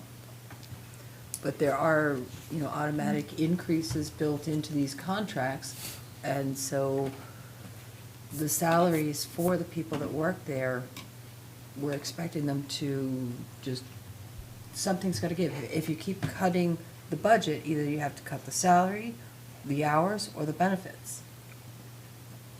But when, like I said, when she looked at what the cost was, irregardless of how many people use the library, the baseline costs, there was only a difference of $29,000. She specifically laid that out for us. The professional service fees are not gonna change. The building maintenance and repair is not gonna change that much. The postage isn't changing all that much. The salary for the full-time employees isn't going to change. The cost to heat the place isn't going to change, regardless of how many people from outside of Ellsworth use it. So if the difference is only $29,000, I say we fund them to what level they need because it is a shining star of our community. We have people from away that love our library. It's right there on that wall, right there. And I would support fully funding our library. Councilor Blanchett? I agree 100%. Let's give them what they need, not necessarily what they want. They're asking for a 16.7% increase in the city of Ellsworth's appropriation, year over year. It works out to $65 a resident. The library cards for non-residents are $25? $30. So they're less than half of what the Ellsworth resident has to pay at $65. The total increase in their ask this year is $77,151. As I said, a 16.7% increase. I'm sorry. I know that inflation has Where gone did you up. see that number? I'm missing that number. This is what they're asking for this year, $539. This is what they were given last year, $461. And how much were they given the year before that, and the year before that, and the year before that, and the year Yeah. before that? And we had conversations with them for years of going out to talk to other towns and making it more equitable. And in the beginning, the first 2 years, we were put off and put off. There was more excuses given not to do it, and it wasn't done. And then presto, COVID came up, okay? That's not their doing, I'll admit. But a 16.7% increase in 1 year, I've heard a lot of talk here tonight on cutting expenses for the residents of Ellsworth, being fair and equitable, so on and so forth. 16.7% is not fair and equitable. And a $65 library card for every citizen in Ellsworth versus $30 for non-citizen certainly is not fair and equitable. The non-citizen brings a revenue into Ellsworth when they shop here, when they get their groceries here, when they stay, they go to the library, then they go to the Grand. They bring added value with them, because they're not just coming for the library. Right, They're and bringing we added bring- value. and And then that- in addition to that. That goes with any community.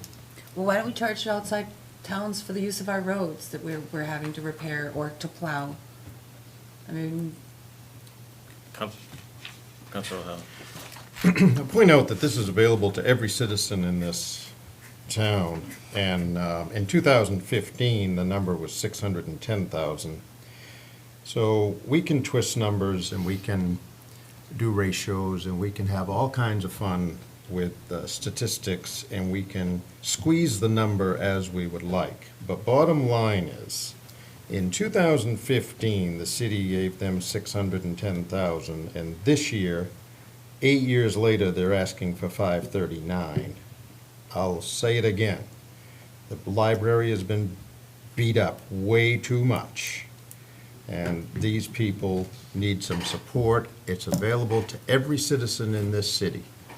And so what if Franklin comes and uses it? Let them come. So we have a difference of opinion, which we should be able to do without. can. With, you keep, and you've said this repeatedly about beat up. You go back over time, has anybody heard anything over the last 8 years where the library isn't accessible, isn't available, isn't producing? It's never been the case. It hasn't been the case, which should, on its face, demonstrate that perhaps it was funded too much. We had a council 2 years ago that made a decision. We had a council last year that made a decision. We have a council this year that will make a decision. We can have disagreements, and that doesn't mean that my information, because of the way I'm looking at it, is misrepresenting or twisting numbers. Just like you presented some numbers, I just presented a different perspective about that. That's a disagreement. And the library is absolutely an emotional issue for people in this community. I have never said, don't want a good library. I have asked repeatedly for information about what has been lost, and yet to have that. Haven't had any emails to that effect. So it makes it hard to change my opinion when I don't get factual information. Council Kaplan? I find it embarrassing that our librarian had to go to town meetings and almost go door to door begging for money for the library. She's a city employee, or was a city employee. She's a valuable city employee, and she's not with us anymore because I find it degrading that she would have to go from town to town to town to beg for money just to keep that library running. I think, I mean, to your point about what's been lost with the funding cuts, I can't go to the library on Wednesday after work anymore, so that's one thing that's been cut. We've also lost our library director and one of our excellent librarians, so things have definitely been lost because of the budget cuts. We've lost a lot of personnel in the city. Yes. Right. And we're not Because we cutting- haven't- But we're not cutting those other budgets. Because we haven't increased wages. I mean, there's a lot of reasons why people leave. And she Yeah, did but- go to a library, look at the size library that she went to with the staffing. I find that a little disingenuous. Councilor Blanchard? In answer to Council Kaplan's comment about going door to door begging for money, I'd rather have the library director doing that, doing it out of fairness, than this council going to every taxpayer in this city begging for more money so that out-of-town residents can use it at less than half the price that they're paying.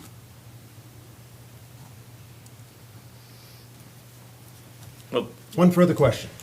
Is there a department in this city that had a budget of 682 in 15 and 673 in 23? Anybody know? I don't think so.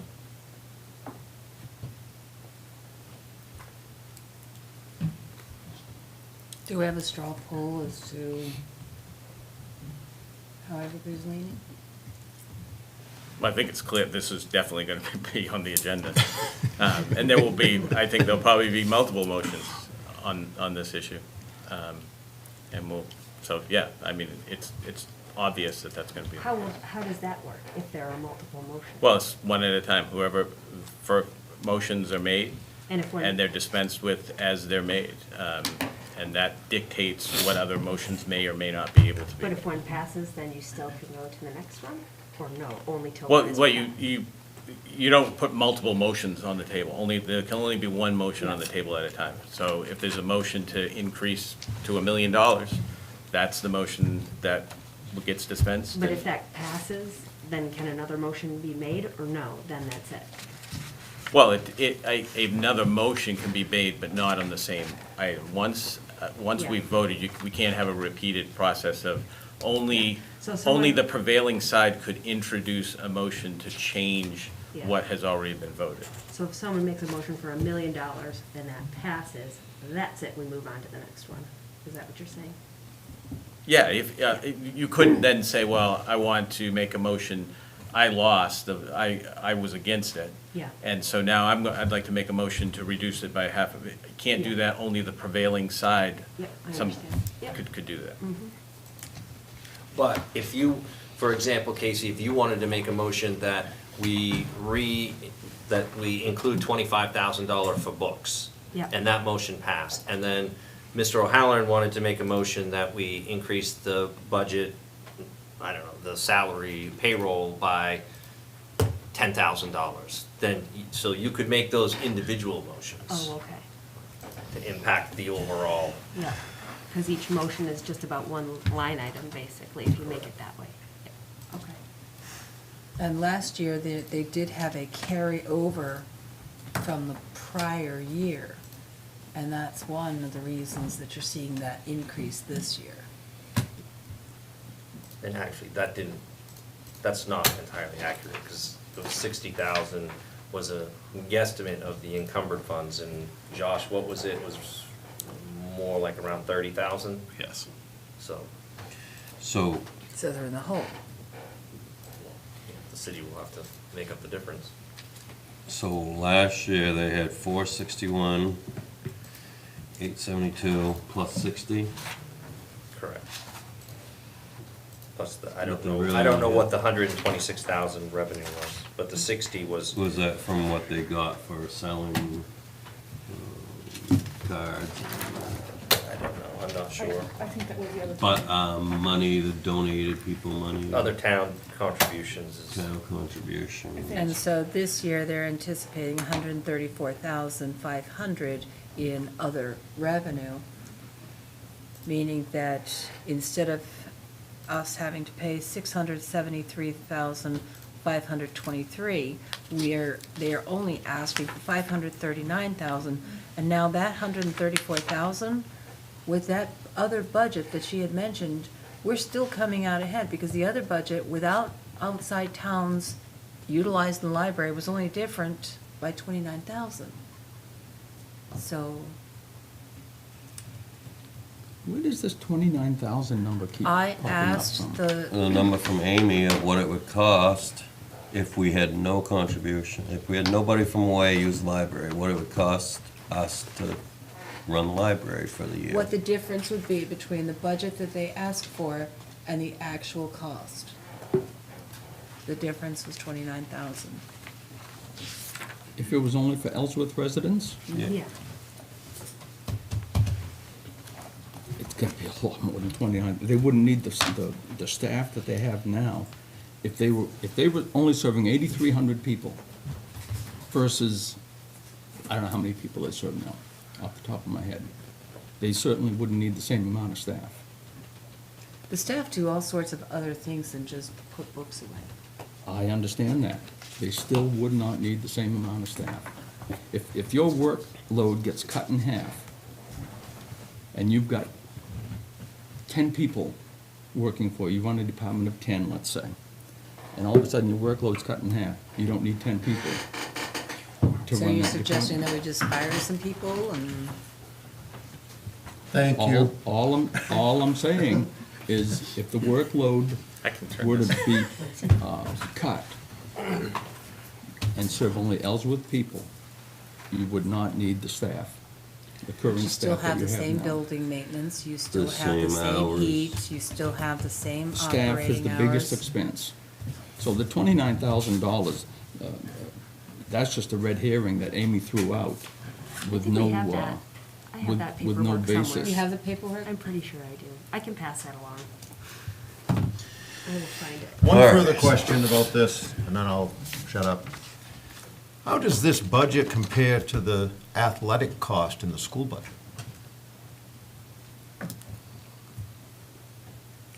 Just as a comparison, the athletic budget in the school department must be huge. It must be far greater than the library that's available to every student.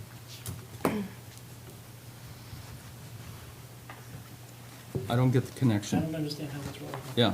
What- it- Priorities. it's- Thank you. Well, so, again, having a disagreement about how much we spend, it does not mean that there isn't a value. I very much value the library. I think it's a great resource. I just have a difference of opinion about how much we should spend on it.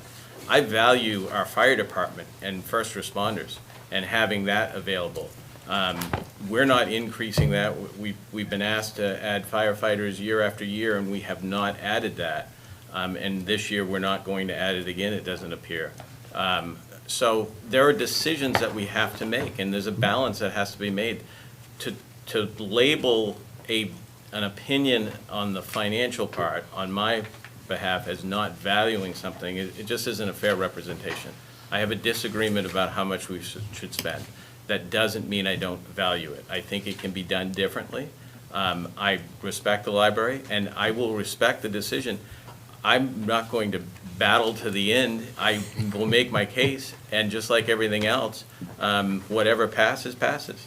And I think we can have that respectful disagreement about how much we spend on the library for all the reasons that we've talked about. I don't call this disrespectful. No, but I'm just saying, when terms of value is put on there, I just wanted to clarify that it's not, to me, it's not an issue of valuing. It's trying to maintain that balance in terms of where, as being responsible for the taxpayers and how much they contribute to the operations of the city. We make those decisions in every single department, and every single department has value to the citizens. One citizen will tell you it's the roads. Fix my roads, that's what I care about, that's what's most important to me. another one's gonna tell you the library, another one's gonna tell you this. It's a balance, and that's, for me, all it is. And I've tried to share why I've made my decision and what I believe about the budget, and we go from there. Do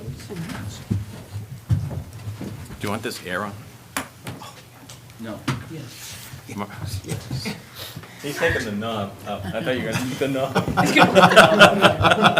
We need to change that budget amount. He just cranked it. I wanted to ask so bad, but it was during the heat discussion, and I didn't dare do it. That's a perfect time. Let's go to the fire department. No, I'm just kidding. Anything else? So, there will be further discussion, I believe, on the library. Public safety. It is? There is a new front page in today's packet to go on the top of public safety. And that would be this. Wow. I did too. Trimmed it down. Losing my mind. Good job.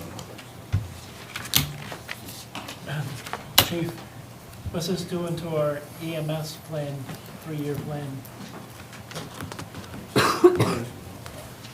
Trying to clarify that question a little bit. Not adding a firefighter, how is this gonna affect our 3-year plan to have more EMS services? Yeah, it could potentially significantly impact it. So right now, we currently have 2 shifts that have 5 personnel on them, and we have 1 shift that has 4. Every EMS call that goes out, we'll use tonight for example, the Rescue 5 goes out with 2 personnel on it, currently leaving 2 behind, or 3 behind, depending on my staffing. On full staffing, that's what will happen. 2 will go out for the EMS call, 3 stay behind on the engine. If we get a second EMS call at the same time, then that engine will respond to the second call. By not adding the 5th person to that last shift, that shift will remain at 4. From an EMS perspective, I can still get both trucks out the door to run those EMS calls. However, it drastically affects my fire response. My second out engine cannot start an interior attack on a fire with 2 people on a fire truck. They have to stay outside and wait until there's additional personnel on scene to be able, just that 1 extra person allows them to go from standing in the driveway to making entry into a building. As far as EMS is concerned moving forward, as far as the 2-year plan moving forward, having those 2 people, we know we're always going to lose those people on an ambulance. When we have an ambulance in place, those 2 people, I can't count on them per se anymore. They're always going to be out running ambulance calls, just like they are right now on an engine. We can't guarantee that we're going to receive the SAFER grant. We asked for it, we still don't know. The long-term plan is that we know we're going to need more than 1 ambulance because of our call volume. It's just the nature of the way we're going. We ran 1,200 calls last year, just in EMS, not including fire.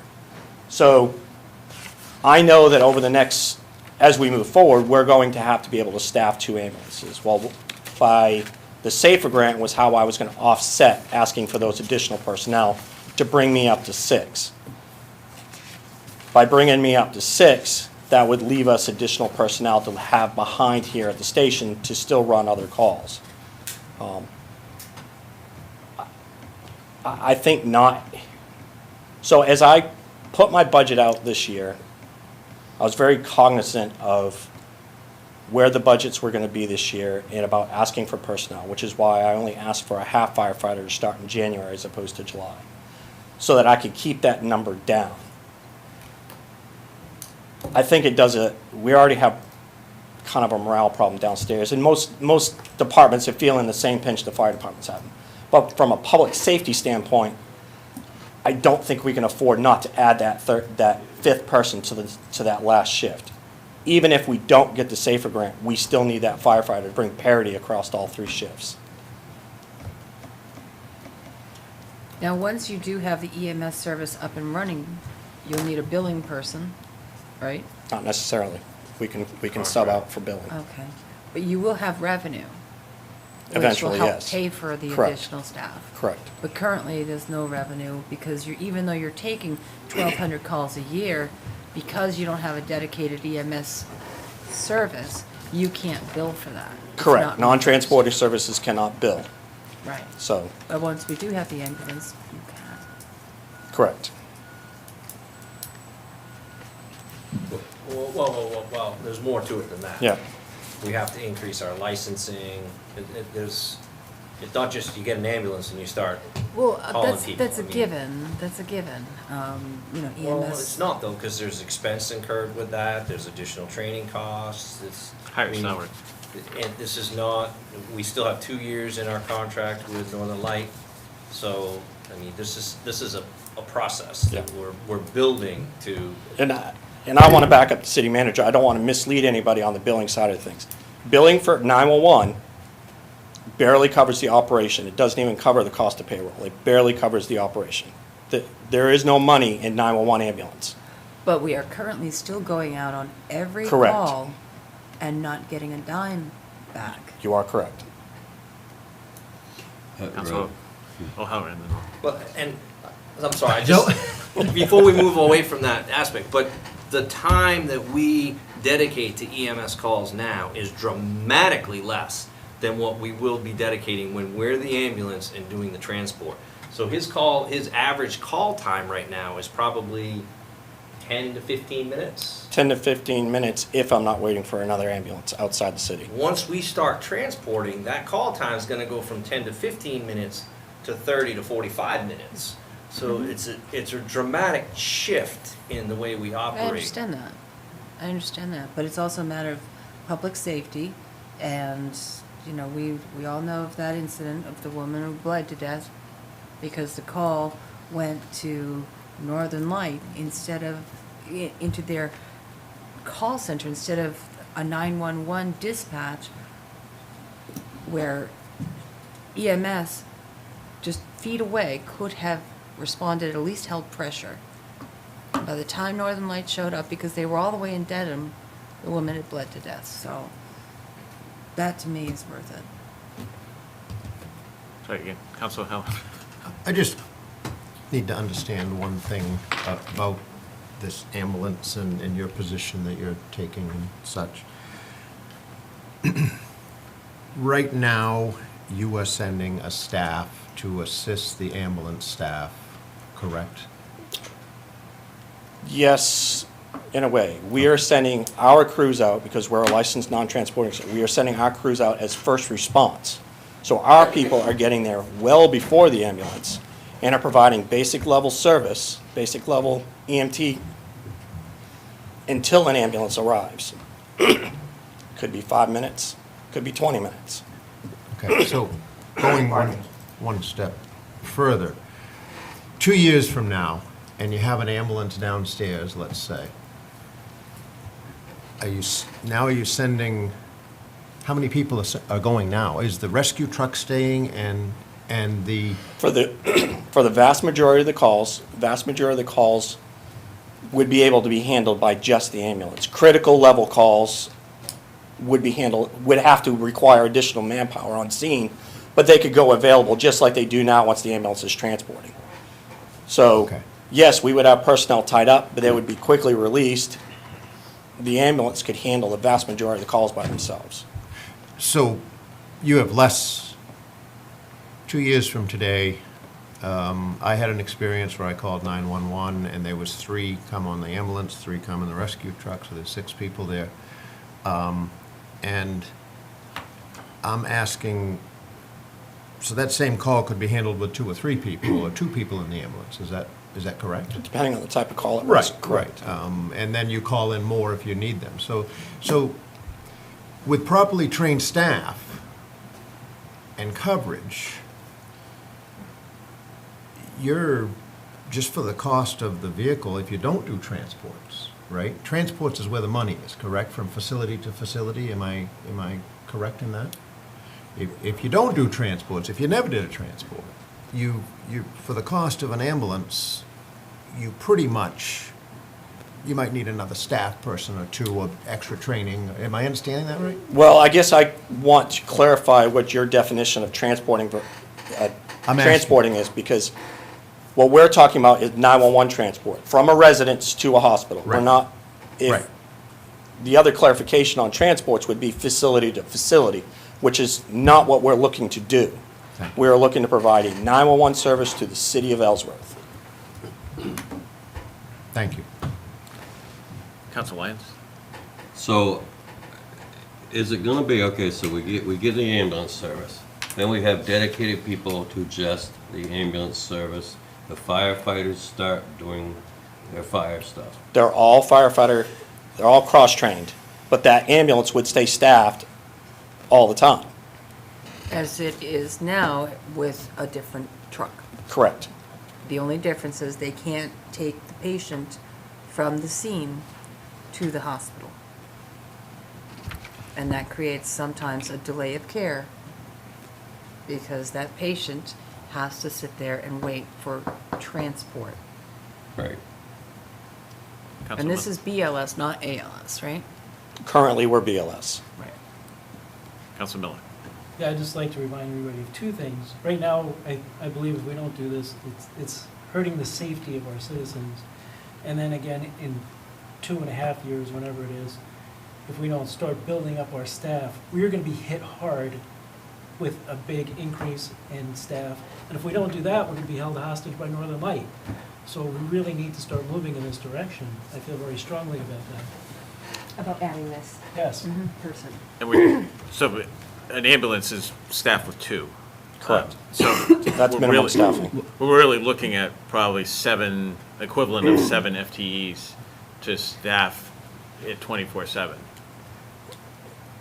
In my long-term, long-term. in my long-term plan, yes. And that's to Council I Miller's. figured out that we would need up to 7 people per shift in order to make sure that both ambulances were staffed, and I had 1 engine that was staffed for fire suppression. Yeah, I just want to put some. Yeah, thank you. Yeah, that is my long-term goal, but I'm chipping away at the mountain. But as we look to that goal, to that long-term goal, though, we can also explore other options like per diem.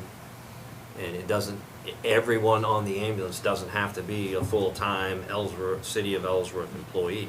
Most ambulance services use a large percentage of per diem folks who work from ambulance to ambulance to ambulance. So it doesn't have to be completely staffed with city employees.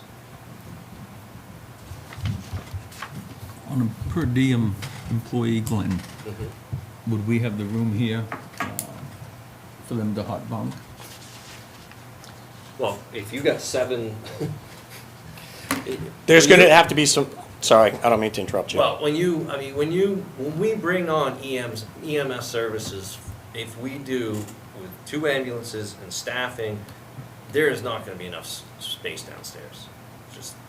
It's just the reality. They're gonna run out of room. They're not gonna have, because once we start doing that and we start transporting, we're gonna need storage for all the equipment and all of the, because for everything you have on the rig, you've gotta have backup to replace it. And we don't do any of, we have some very limited resources now. So between storage and housing of additional staff, ambulance service is gonna completely push us over the edge for. So you're saying space. we would need a rent or lease a facility, at least in the beginning? The back bedroom would have to be fully renovated in order to support. Right now, we have what we call a community bunk room. There's 3 beds in the same bedroom. However, if we get 2 opposing genders, that's not the ideal scenario to put people in. So. Oh, I bet it isn't. So, as the city manager was stating, we will have some housing issues. Right now, we have 7 beds, but 3 of those beds are in a community bunk room, so that's not ideal, given today's society. And That's long-term. yeah, well, and the long term, it relates to overall planning in terms of really understanding where the city is headed. Just the housing development that went before the planning board, what was it, last week? Week before? Yeah, last 2 weeks ago. in looking at 140-plus new residents, that is growth in terms of the potential for expanding tax base. And we need to understand what it is that, and then there will be needs in terms of being able to have first responders, all of that relates. And that's kind of that overall vision that we need to have and be thinking about in terms of where do we need to grow, what services need to grow with the expanding population, because that definitely will increase. And so it's something that definitely needs planning. Maybe to your point earlier about the ARPA funds, do we start thinking about how we leverage those year to year for growth? Where do those get applied so that we can start to position the city to be more responsive without having it a dramatic impact on our current taxpayers? And when you were talking about looking at what other cities do, similar cities, similar size, I can list a dozen on the island that have an EMS service. Maybe not a dozen, but maybe half a dozen, but of much smaller size, and they utilize them. Howland has 2 ambulances, and they utilize that a lot for interfacility transport, which basically pays their entire fire budget for the year. Well, maybe not all of it, but a lot of it. So, but they have ALS capabilities. We looked away and he ran. The conversation was much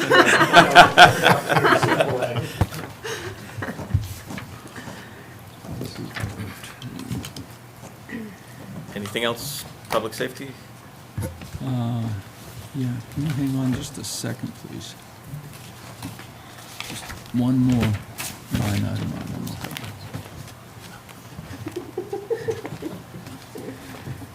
Okay, 53002 gasoline.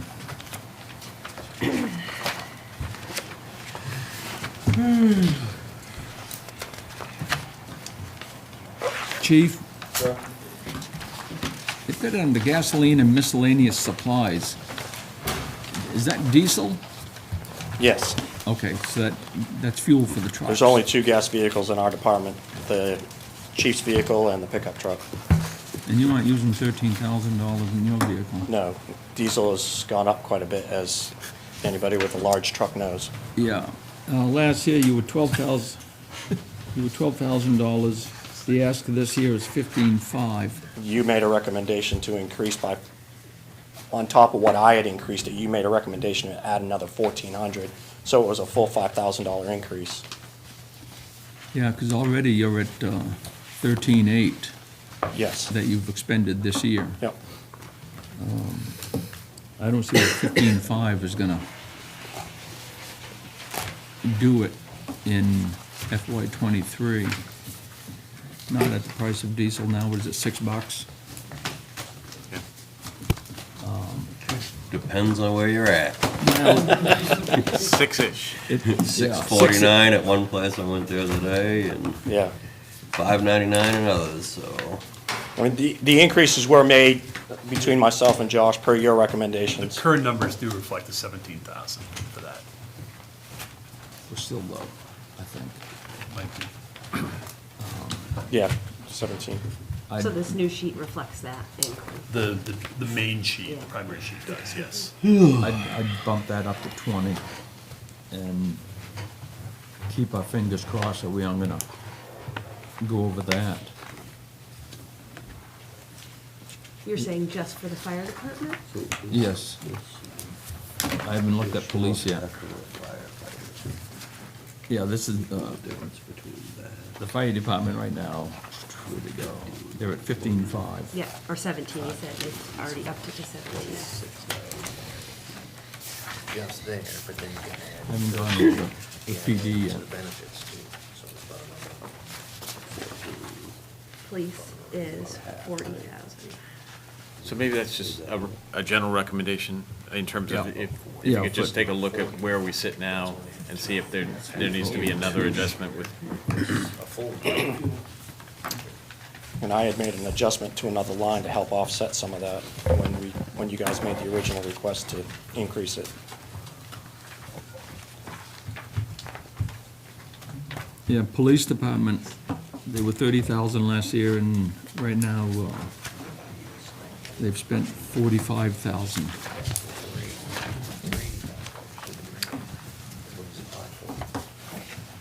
Have you, did you up the police gas, Josh? Or is that still at 40? That's what he's gonna look at, all of them, Okay. Public Works, everything. All right, that's fine. Because it makes sense, that's gonna be the same. Still at, the police one is still at 40 is the most recent. 40, 2 plus the one. Yeah. up from 30. No, it won't pay for anyone that's. We know that's already low. Just hire 2 more with the grant. All right, we've done section 8. Section 9 is maintenance.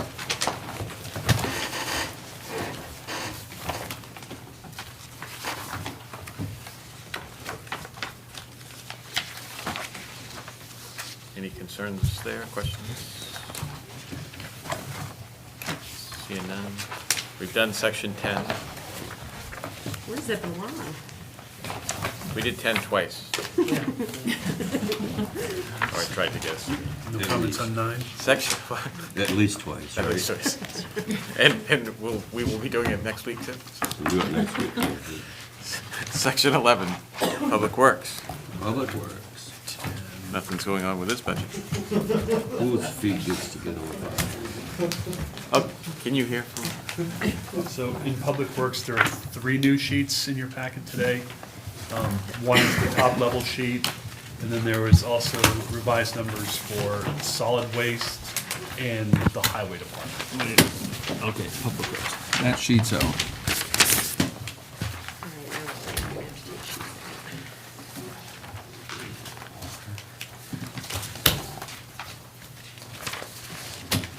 Solid waste and highway.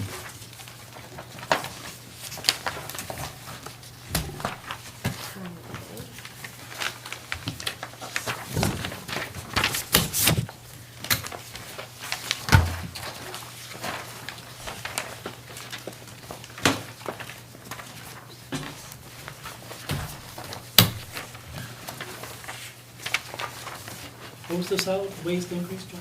Solid waste, highway, and then the front page. Yeah, what was the solid waste increase? Oh, I'm sorry. 22,000. Yes. It was the Waste disposal. contract for our waste disposal. Cassell was the only company that bid on it, and basically the price is doubled. Yeah, they upped the ante, to say the least.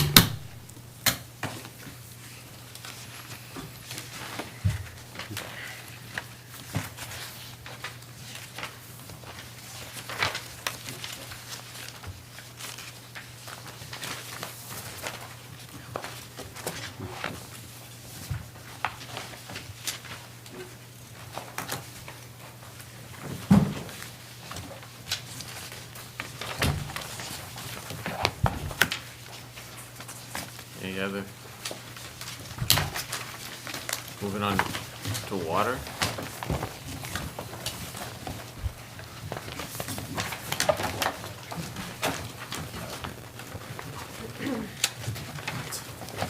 I'm only seeing 2 sheets for highway here.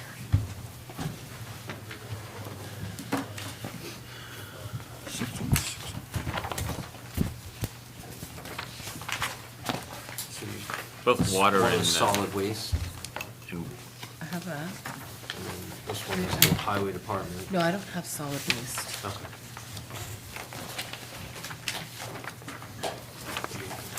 I think the unknown for I got it. water and wastewater is the same in terms of the chemicals and expense and stuff, but, I mean, that's just, it's budgeted for it, but And I question fuel for heat, but.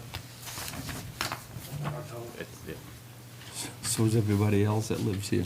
Exactly, yeah. It's a crapshoot.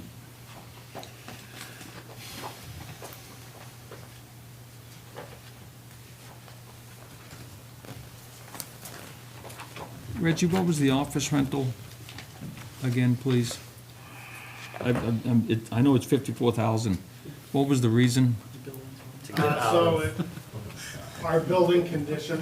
Oh, that's, right. Okay, pump yeah, station point, yeah. vacate that, and get them in a place that, office space that's more suitable.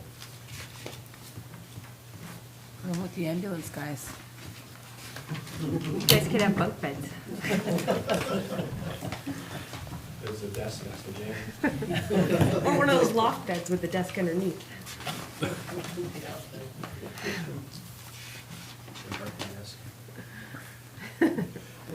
We do know quite a few of those guys. I think it's a little more.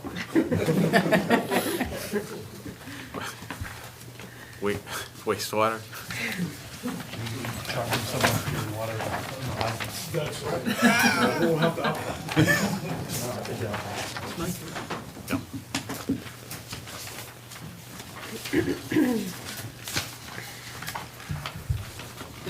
Adam, didn't even know you were here. He is not yet, no. He's still working with multiple different companies to try and get a handle on that situation.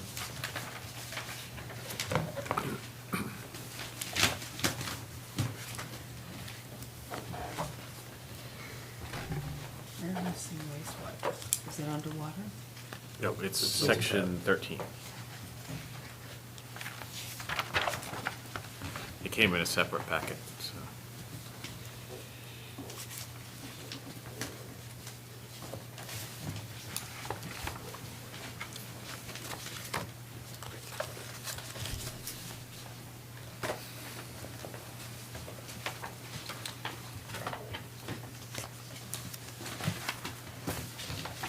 Then the capital items, did you make any changes with what was presented, or? There's a new sheet. That's- There is a new sheet there.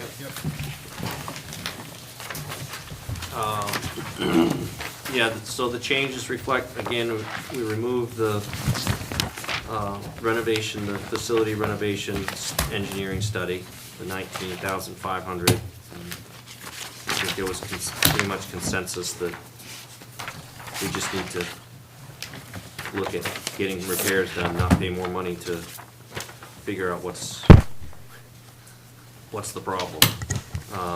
And then we'll have to, well, if there's consensus on the library, again, they've asked to remove the 15,500 and replace that with the roof project, which was 34 and change. Everything else, oh, and then the $10,000 reduction in the highway radios, everything else. And the stream crossing? Right, that's on local roads. So, yeah, local roads, we reduced the stream crossing, our portion of that from 600,000 to 300,000, because we'll have next year to budget more if we need it. And then the contingency we lowered from 300,000 down to 200. And we're looking into encumbered fund, the opportunity to encumber. This is a particular account where encumbering of funds is commonplace, because there are projects that were funded for this fiscal year that won't get done. And so Yeah. those monies will be encumbered moving To forward. just keep doing the work. To get those projects continued That's for local roads? you for said? local roads, yeah. So right now, we don't know exactly what the dollar figure is to be able to encumber. We're still working on getting that, but we're anticipating that there's going to be some pretty, Nice chunk. sizable funds there to encumber for. Because the other thing about local roads is it was 1.7 was what was the ask, and even with fully funded, with the increases in costs, she's not sure that she'd be able to do all of the road projects that she put forward with that dollar amount. So we're hopeful that between, again, keeping the funding at that level, the 1.5-ish, and then bringing forward encumbered funds, that we'll be able to stick to this work plan and get that work done for that amount of money.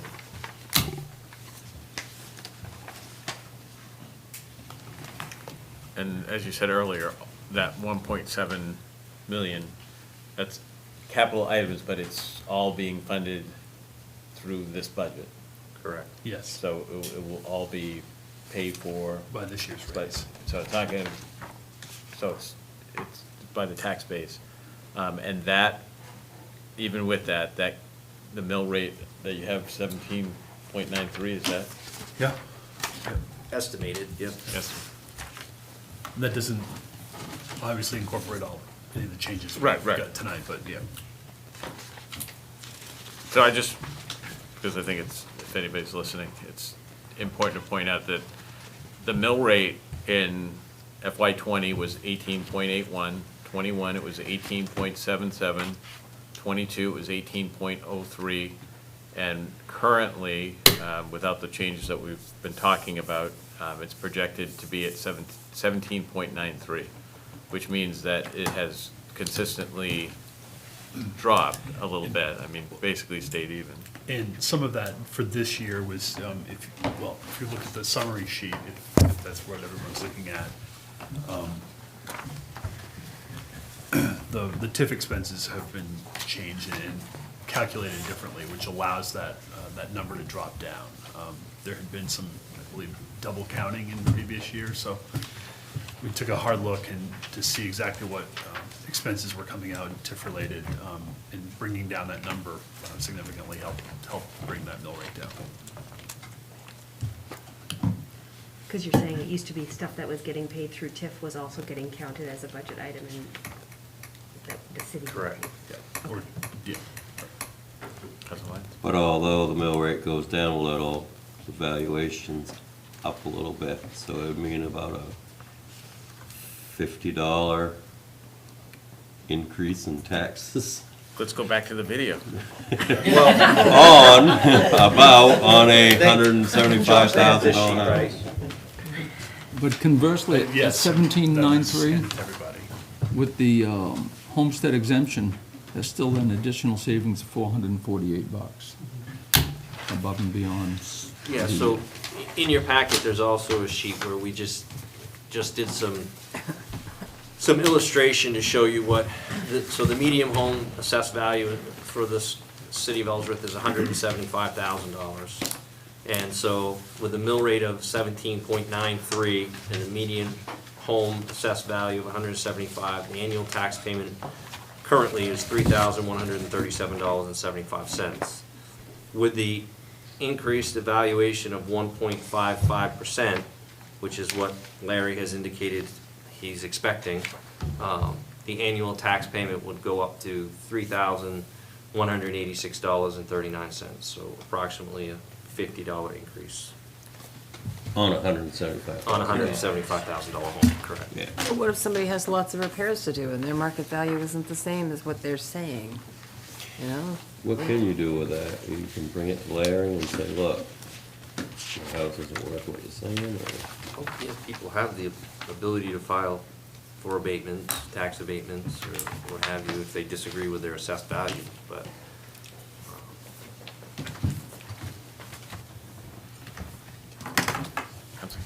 About the capital budget. When we went through it last week, and we went through every item, and the department heads were presenting, I circled the ones, because the department heads were sometimes like, yeah, you're right, we don't really need that this year, we can live without it, and sometimes they were like, no, we really need that, that's a safety thing or something else. I circled all the ones where they were like, no, we really need that. But that we hadn't moved it over to the next side, and so I just added up all those items that I circled. I know that's vague, but, and that added up to $350,000. And I know that we can't use ARPA funds for all of these things because there are only specific things that you can use ARPA funds for, but it just struck me that that amount of money is kind of within the ARPA fund ballpark, and so can we use this year to get done some of these capital things? Just for an example, I think Lisa said the loading ramp project at the transfer station is a matter of safety, so I circled that one. Like, should we try to use the funds to get some of those things done? More things done? And if so, like, how would I even make a motion for something like that, since it's not Adam? really in the budget? What would you like to know? The loading. No, I dock wasn't asking situation at the specific- transfer station. But I wasn't asking specifically about the loading dock question, I was asking more globally about using ARPA funds, and if there are certain departments that are like, no, this thing you're not funding, we really need to do, then, The ARPA funds, don't they have to directly relate to Yeah. COVID? they have to be about certain items, they don't have to directly relate to COVID. No, but usually there's a tie into COVID, and even the infrastructure upgrades like broadband, wastewater, water, which are allowed under there. There's the tie-in that broadband helps serve people to work more remotely or something through Yeah. issues like pandemics. A thing at the transfer station with the loading ramp, I don't Yeah, no, think and you could. I didn't Yeah. mean that, I Yeah. just meant we have that money, if we can use it creatively to offload someplace, then we can unload someplace else. So, and this is not. But it's unclear to me how that would fit it, I'm sorry, just finishing my sentence, it's unclear to me how to wrap my mind around that, or how we ought to utilize that at this stage. But I don't wanna just ignore it. No, I think it's a good point, and this is not intended to be provocative at all. Because I think this fits in what COVID funds are for. The increase in terms of the library, those are expenses, and why not use ARPA funds to do that and to prop up the library? So that would fit nicely into the description that, Because the library had trouble because of COVID, maintaining its. right, and it's also the impact of COVID, what the library serves. So it's just, I use that as an example, when you say you're looking for ways that fit so that funds can be freed up. I just throw that out as one of the areas that we've talked about today that fit. Sure, yeah, so- Recreation budgets might also, so that's why I wanted to be clear, it wasn't provocative. It was And I just- was sort of making it into a big picture by saying, yeah, if we could use it to fund the library by X, can we use that Right. X to Right. do a loading prep project Can I- or whatever? I'd like to add to the ARPA discussion, because we will have a workshop, and we'll have someone from MMA that's gonna come that will be able to give you far more detail, probably than you'll want. Are we gonna have to about the pay for them? The potential uses, no. But the thing about ARPA to also keep in mind is there's there's intricate reporting that goes into every time we spend ARPA money. So ideally, if we could identify, you could identify one or two major projects to dedicate the funds to, it's gonna, in the end, it's gonna be much more productive for the staff, because every time we spend a little bit here and a little bit there and sprinkle some over here, Yeah, you're it saying- requires extensive, You're saying do a bigger labor-intensive. chunk. for Yeah, that so reason. if we can identify, like, for example, just throw this, the cupola on this building. If that was an acceptable ARPA expense, that's something that eventually is going to have to be repaired. It's gonna fall on the burden of all the taxpayers for the city of Ellsworth, and that may be an expenditure where we could use a large portion of the ARPA funding to get that repair done. And that would be a one-time recorded, and it reduces the amount of paperwork, reduces the amount of potential for errors to be made where funds are utilized and not appropriately utilized, and it just makes it a lot simpler if we can identify large expenditures to focus that money on. Yeah, that's why I was sort of thinking about it in the context of the capital budget, because those are like one-off things that you would pay for. Okay. Okay. Have we received, we haven't received all of it yet, have we? No, just the first tranche. Just the first. We don't have to spend it until after we get Right. it.